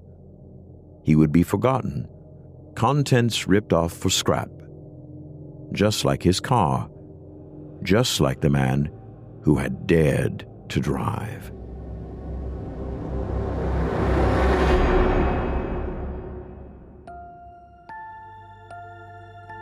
I hope you enjoyed Silent Drivers by N.M. Brown, as performed by your friendly neighbor, Malcolm Blackwood. If you enjoyed that tale and would love to read more from tonight's very talented feature author, you can help support them by visiting simplyscarypodcast.com/nm-brown. That's simplyscarypodcast.com/nm-brown. If you like that one, you may like the story by this author that can be found in the Chilling Tales Anthology, available at chillingbook.com. Thanks again for your support of this program and tonight's featured author. Being locked in a room and not having anyone to see or talk to ever again? That doesn't really sound like torture to me. Sounds more like a vacation package that I've been looking for. We all have our dreams, though mine would probably cause some to wake up screaming. Speaking of screaming, I would think one of the worst things in the world to have to deal with is to be a passenger in a car with a driver that just can't pass a driving test, especially if that person is way too old to be taking one. Now, even vampires and the other long dead have every right to drive. I mean, they've been voting for years. Why not? But this fellow isn't anything undead, just somebody who's about to find out sometimes it's not the license that's the killer. Lucretia Vastea brings us this frightful little fear fest about finding out what you're really made of. Without further ado, I present to you The Test. They arrived at the DMV. "It's going to be okay," said Ryan.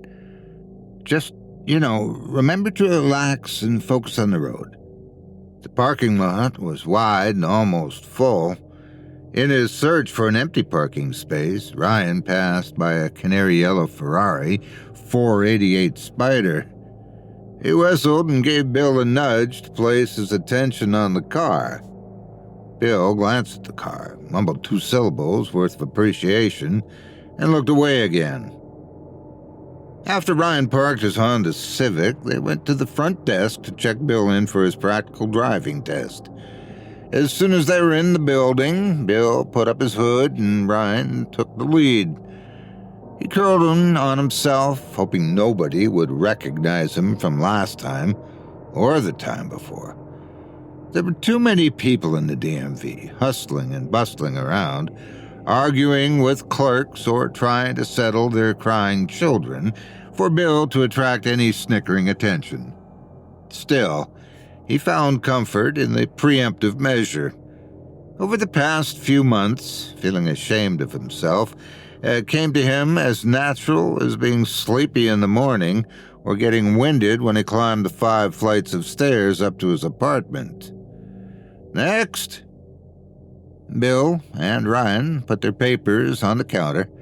Bill his proof of identity, residency, and driver's license application, and Ryan the needed documentation on his Honda Civic. The middle-aged woman behind the computer typed in Bill's name. Seconds later, a taunting smile bloomed on her face. "Bill Deacon, age 37? You're here for another go at the practical driving exam? After failing it twice?" 2 men, one fresh out of high school, and one pushing retirement, were trying to get the tall copy machine behind the reception to work. When they heard their colleague's 3-question rendition of Bill's situation, both of them turned to look at the culprit bug-eyed, fully expecting to see an alien in their midst. What they saw was not an alien, but something just as strange. An American man pushing 40 without a driver's license, albeit not from lack of trying. "Yes, ma'am," said Bill barely above a whisper. The woman spoke idly to herself while clicking and typing at her computer.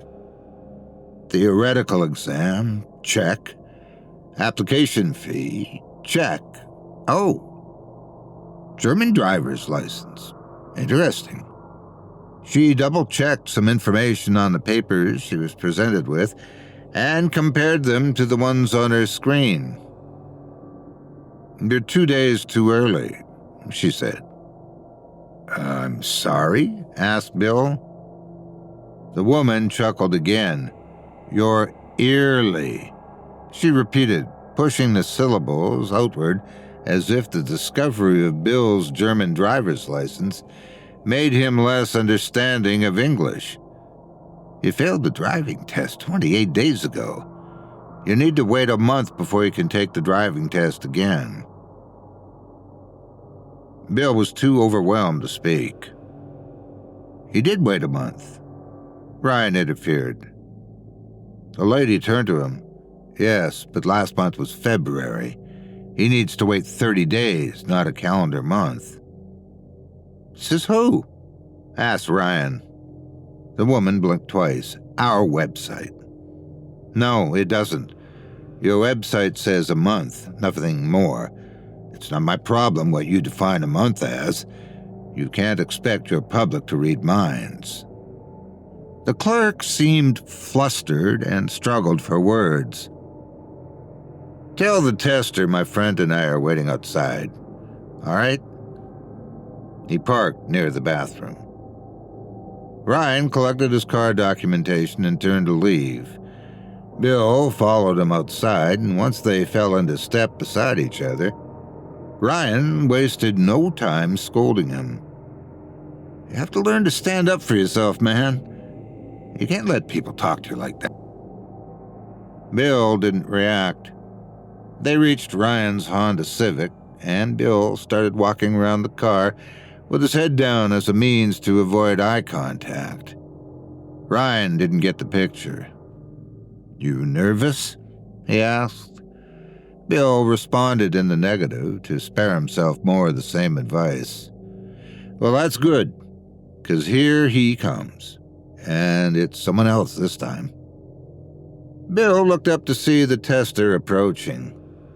Unlike the tester he had on his first two tries, who wore light blue jeans and a white button top, this one was dressed completely in black. Black loafers, black slacks, black turtleneck. The guy looked like he just stepped out of a fashion magazine, but he was way too short to be a model. Maybe 5'5", maybe less, if his leather loafers had any platform.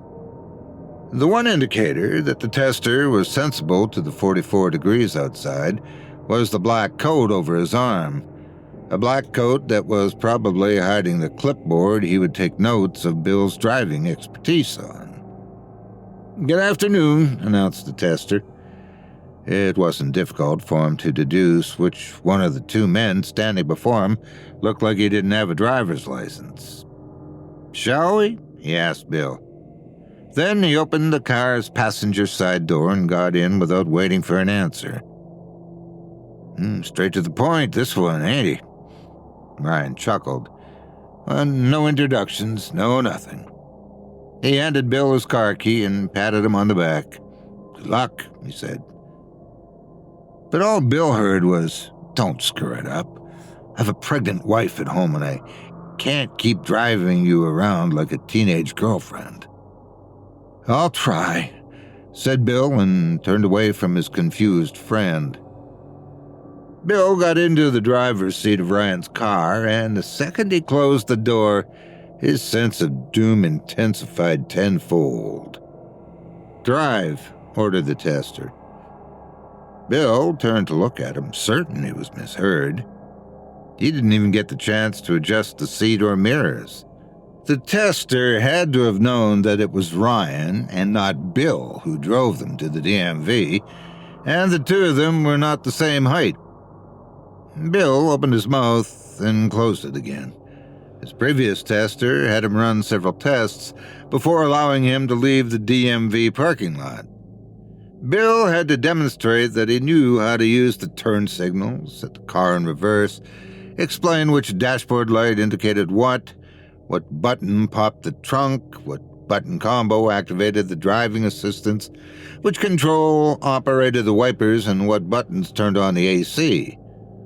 On his first go at the driving test, the tester even made Bill get out of the car and show him that he knew how to check the oil level. 5 minutes passed before he was allowed to move the vehicle. The tester felt observed, and his look reciprocated Bill's curiosity. Did I stutter? He asked. Go on, drive. Bill listened. He adjusted the seat mirrors quickly, put his seatbelt on, checked to make sure that his passenger also had his seatbelt on, and started the car. Bill checked the mirrors, left, right, ahead, and blind spot. No incoming cars or people. He looked at his tester once more for reassurance, but the tester was at ease in his seat and staring straight ahead like a trusting passenger. It took Bill a fraction of a second to notice the guy had thrown his coat on the back seat. There was no clipboard in sight. Off they went. Turn right, drive to the end of the road, then turn right again. The tester was guiding him along a different path from the one he'd driven his first two attempts. Bill was freaking out. His focus was running in a circle. Speedometer, traffic, mirror, traffic signs, mirror, and again. Bill was scared out of his wits that he'd missed something crucial and failed the driving test. Again. So, Bill, what's your deal? Bill was concentrating so hard on driving that he almost shushed his tester. I'm sorry, the tester laughed. Relax, man. Your shoulders are too stiff. You'll break an arm at the next turn. Bill lowered his shoulders, thinking that would make the tester happy. Loosening them up was beyond his set of skills. Talk to me, said the tester. What's your deal? How come you don't have a driver's license yet? You're more than double the age of most people who have one. If Ryan's car had split down the middle right then and there, Bill wouldn't have minded it one bit. Not even if it turned him into a wheelchair user for the rest of his days. I moved to Europe after high school, went to college in a big city with either a bus or tram station at every corner. Public transit worked like clockwork, so getting a car didn't make much sense to me. Where was this? Europe. Where in Europe? Germany. The tester laughed heartily. You went to the land of cars to use public transport. Are you serious? Bill blushed up to his ears. I got my driver's license there in my 20s, all right? But there was no need for me to use it. The license is no good here. I'll say, is that why you failed your American driving test 2 times? You drove like there was no speed limit. Take a left here. The tester was the 4th person Bill had told the bare bones of his driving history to. All 4 people, although seemingly different characters, jumped to the same erroneous conclusion. There are speed limits in Germany. Very few stretches of the Autobahn are tagged with no speed limit. Why'd you fail the first 2 exams, then? Take the second straight to the right. The first time, I yielded to a truck coming from the right, although I had the right of way. Well, that's dumb. And the second time, I made a wide turn in a crowded intersection. I was in the leftmost lane of a street and turned onto the rightmost lane. I didn't know it's not okay to do that here. And drive until the end of the lane, then go right. Bill felt his sweat turn cold. The neighborhood started to look familiar. Did you like it abroad? Yes, sir. It's very nice. How come you came back? Bill shrugged with his stiff shoulders. The tester didn't see it, so he was forced to verbalize his reticence. Things happen, he said. Turn right. What things? Indeed, the neighborhood started to look very familiar. Life things. Don't give me that crap. Answer the question. I'm sorry, sir, but I'm not comfortable talking about it. Well, in that case, I don't think I'm comfortable with letting you pass your driver's test today. Bill took his eyes off the road to look at his tester. The guy met Bill's wide stare head on with the cockiest grin in the history of power. Nothing about Bill's distress fazed him. He was still the poster child of a trusting passenger, albeit one with an ace up his sleeve. Bill didn't have a choice. A woman, he said. I met a woman online and came back to the States to be with her. You dropped your life at the other end of the world to pursue a digital fling? Paraphrased the tester. When did you get back to the States? 4 months ago. But you're not from around these parts, are you? No, sir, but I have no reason to return to my home state. My family cut me off a long time ago. The tester took a deep inhale and exhaled for what felt like minutes. I see, he said in the end. You're starting over. A brave thing to do at your age. Bill looked around the neighborhood he was just entering and felt sick. Did you find a job? Asked the tester. I work part-time at a local restaurant. Flipping burgers, got it. But you're still a lookout for a real job, correct? Bill held onto the steering wheel like a portal had just opened behind him, and he was about to get sucked into a different reality. Correct, he said. No. What are you speeding up for? Admonished the tester. Did I tell you to speed up? Take the next turn right. I want to see how you drive in a residential area. Alarm bells were going off in Bill's head. Does it have to be this residential area? He wanted to ask, but he couldn't bring himself to plead with the tester. He was already on thin ice, and despite every fiber in his being telling him, it was futile.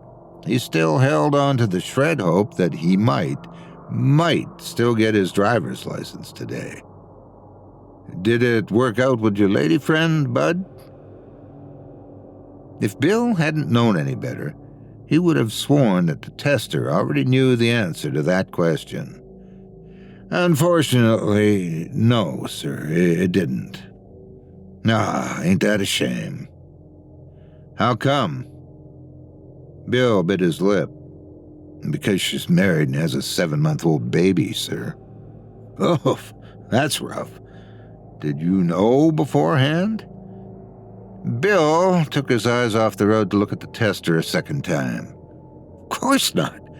You think I would have dropped my friends, my career, my life for a woman I met online if I had any idea she wasn't mine to have?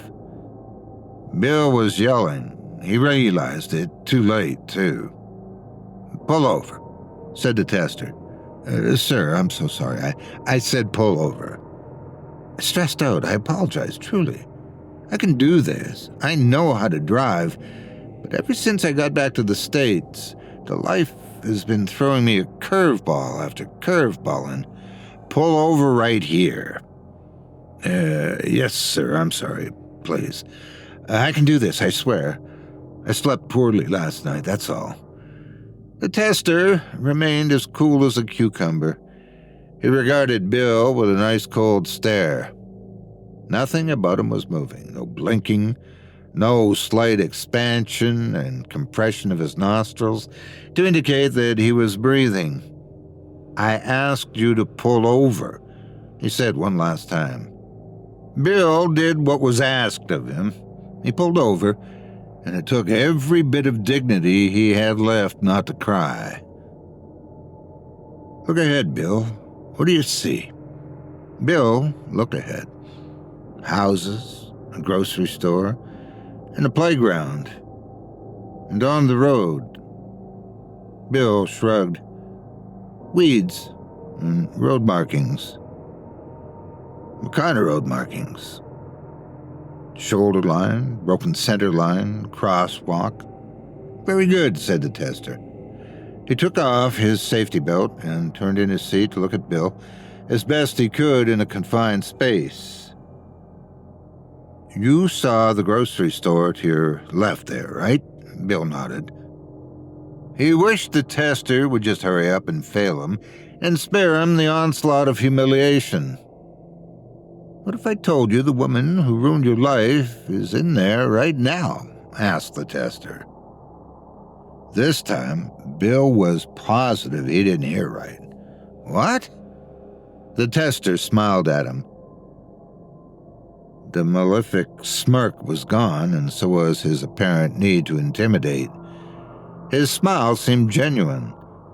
like the type a true friend might give when they reach out a helping hand, give encouragement or promise that there are better days ahead.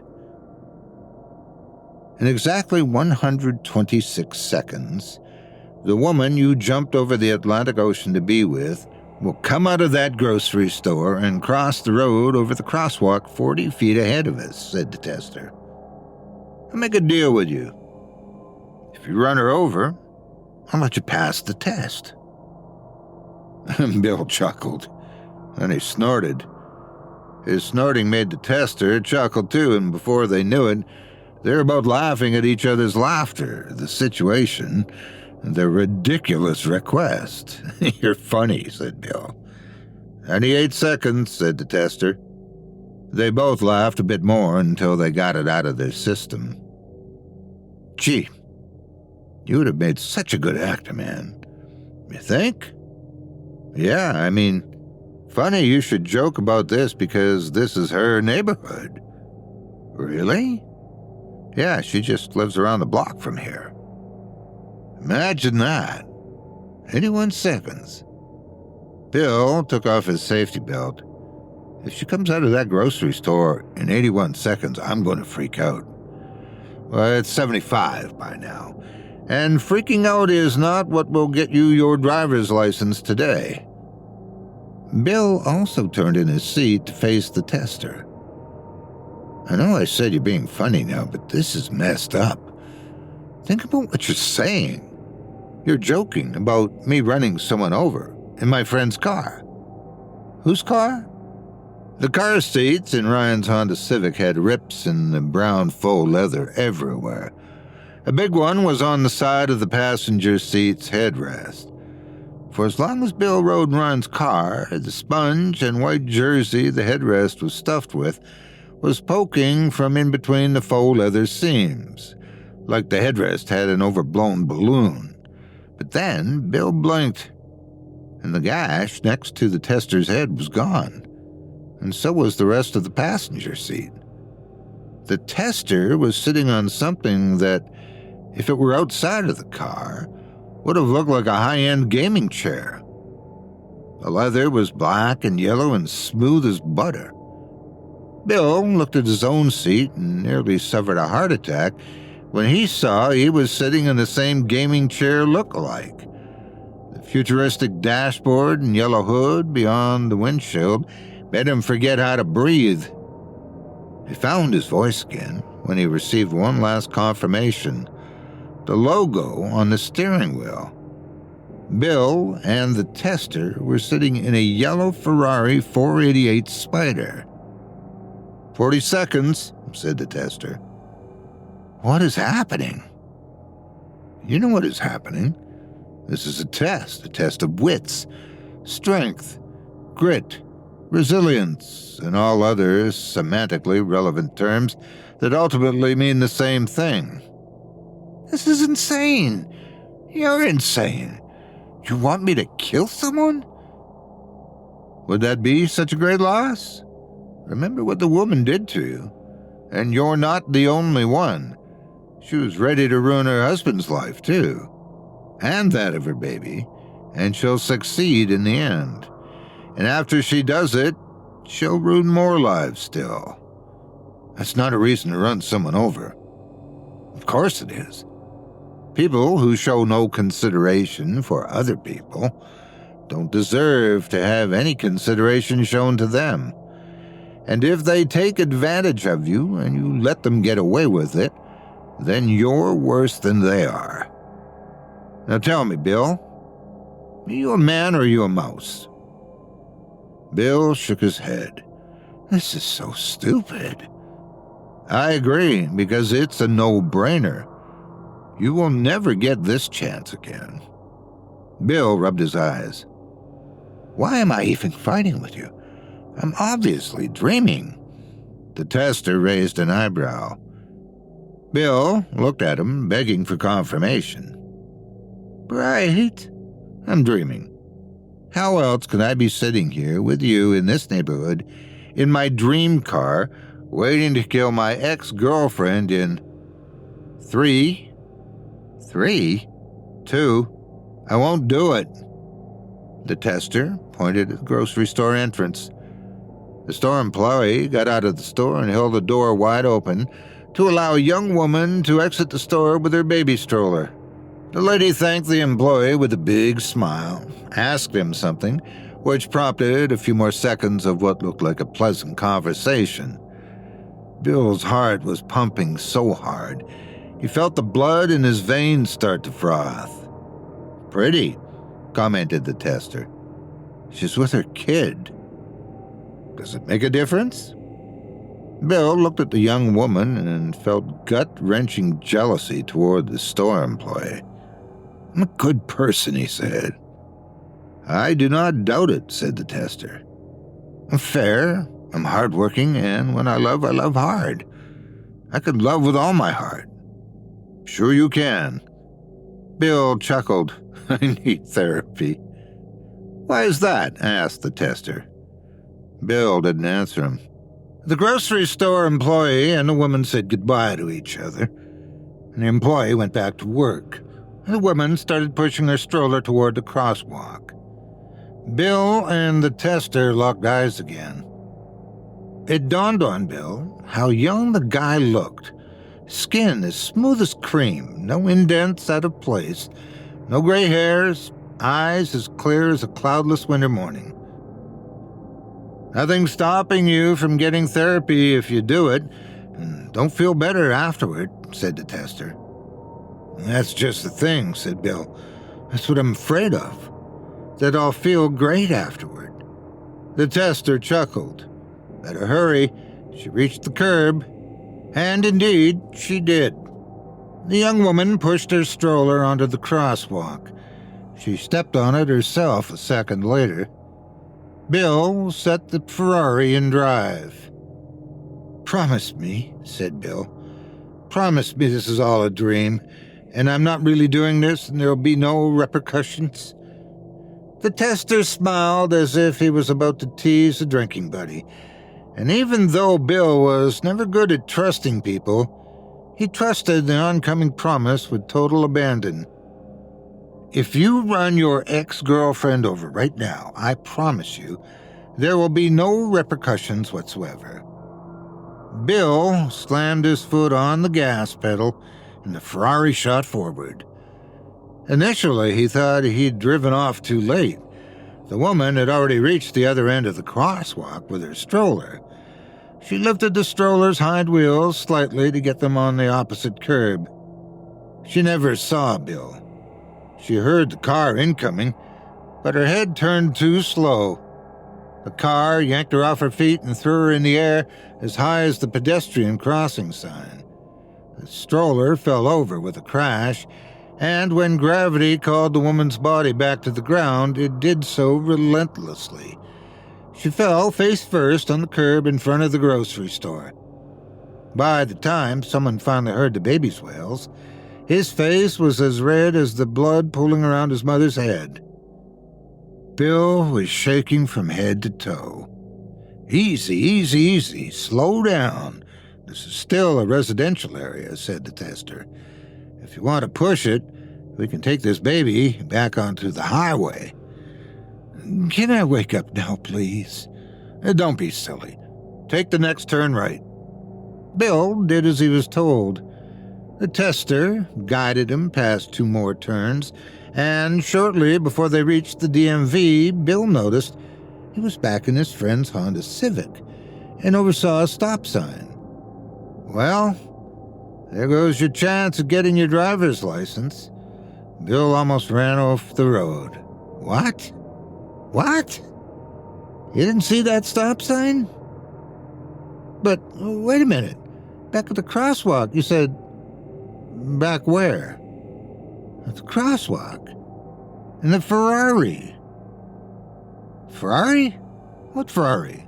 Did you hit your head?" The tester was mocking him, and Bill had to summon every ounce of self-restraint he had not to punch the guy. They reached the open gates to the DMV premises. Bill drove into the parking lot and parked the car in reverse, crookedly, over two slots. Ryan, who was smoking a cigarette leaning against the side fence, watched his awful parking and put his head in his hands. "Listen," Bill yelled at the tester. "We had a deal." Well, technically the deal was you run the lady over, not send her flying. Bill thought he was going to pass out. "Sorry, bud," continued the tester. "You ran a stop sign back there. Didn't stop, didn't look left or right. You just kept on driving like you were late for dinner. Why should I trust you with a driver's license? You'd be a menace to society. And after what you made me do?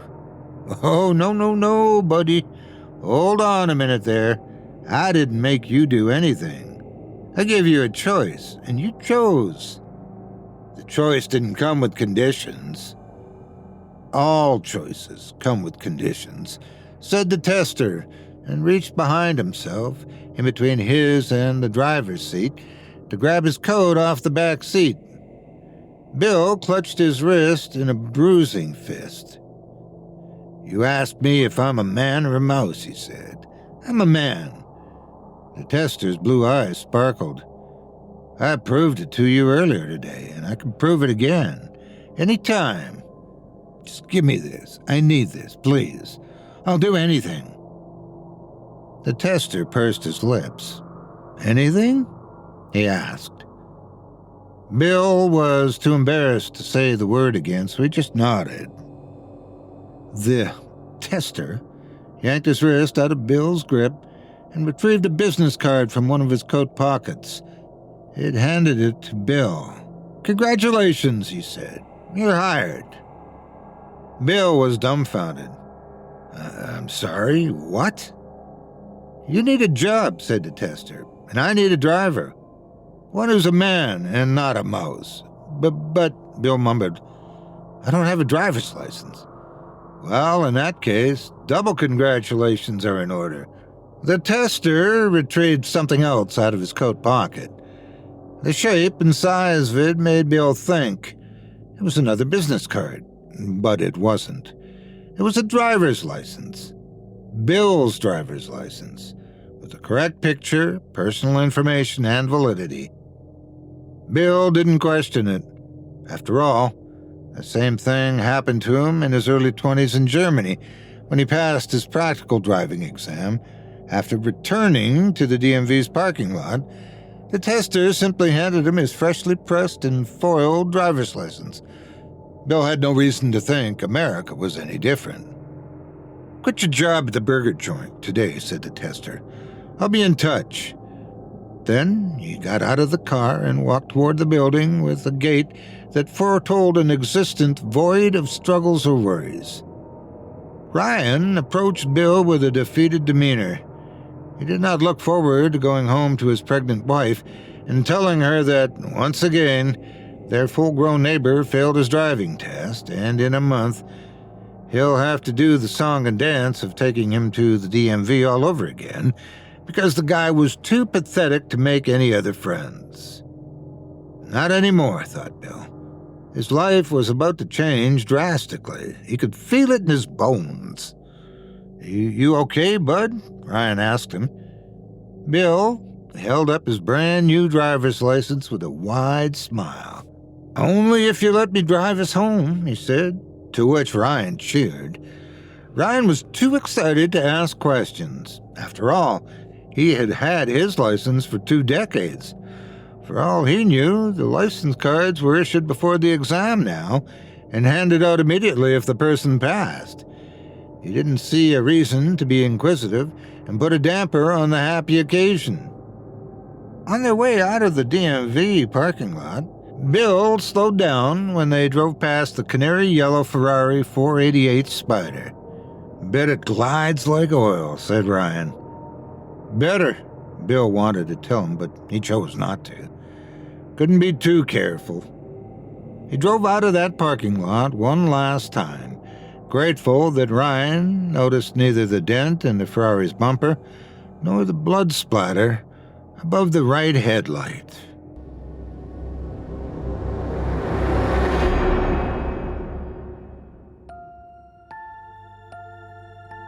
I hope you enjoyed the test by Lucretia Vastea, as performed by yours truly. If you enjoyed that tale and would love to read more from tonight's very talented featured author, you can help support him by visiting simplyscarypodcast.com/Lucretia-Vastea. That's simplyscarypodcast.com/LUCRETIA-VASTEA.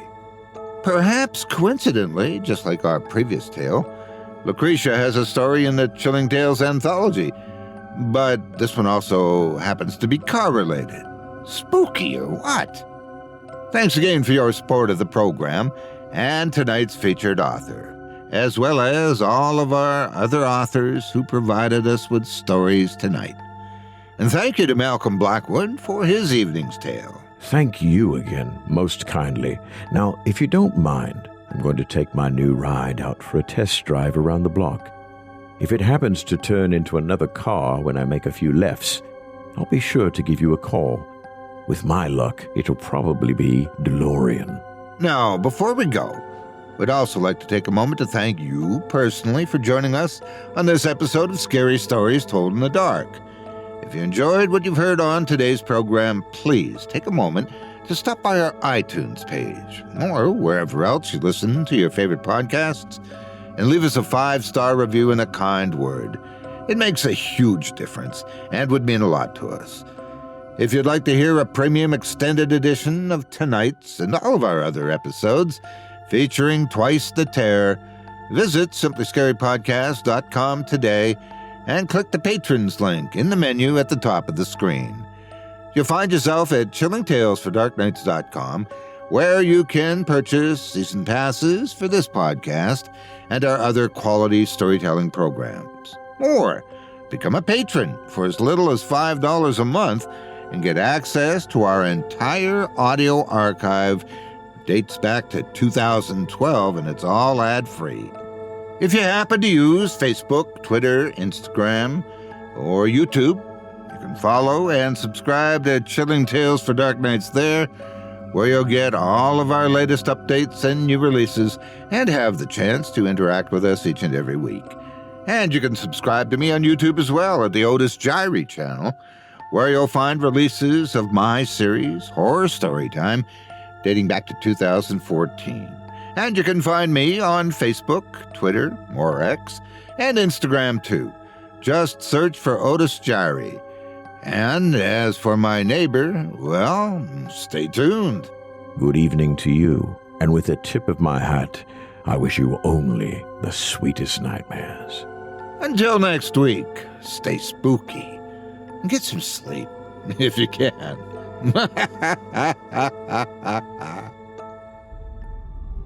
Thanks for listening.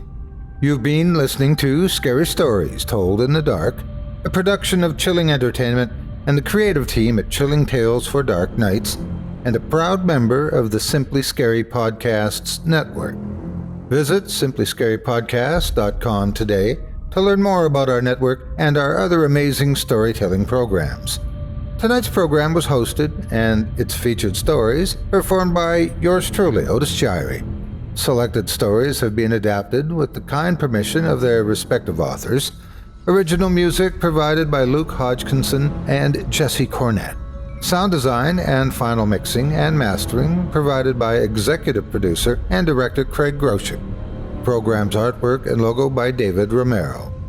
If you're looking for some fresh tales on a daily basis while waiting for the next podcast, check out my YouTube channel, the Otis Jiry channel, and my extensive collection of narrated tales there. Simply search on YouTube by my name, and you'll find me.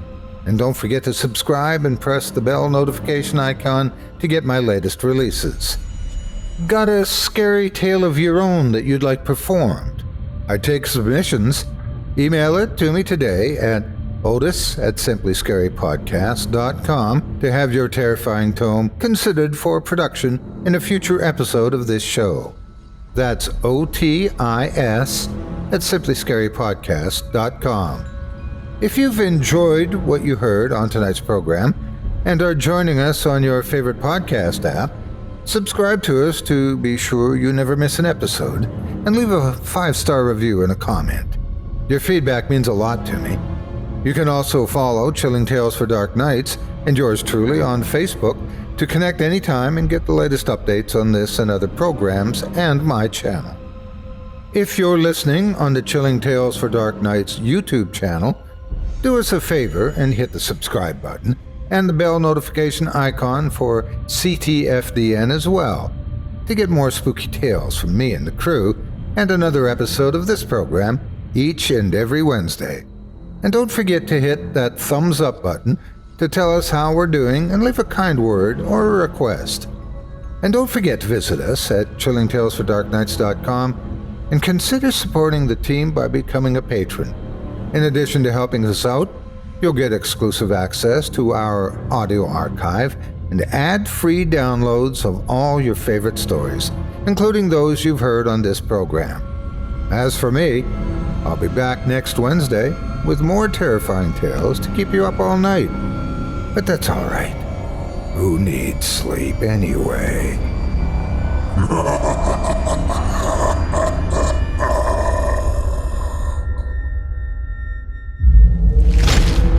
Chilling Tales for Dark Nights.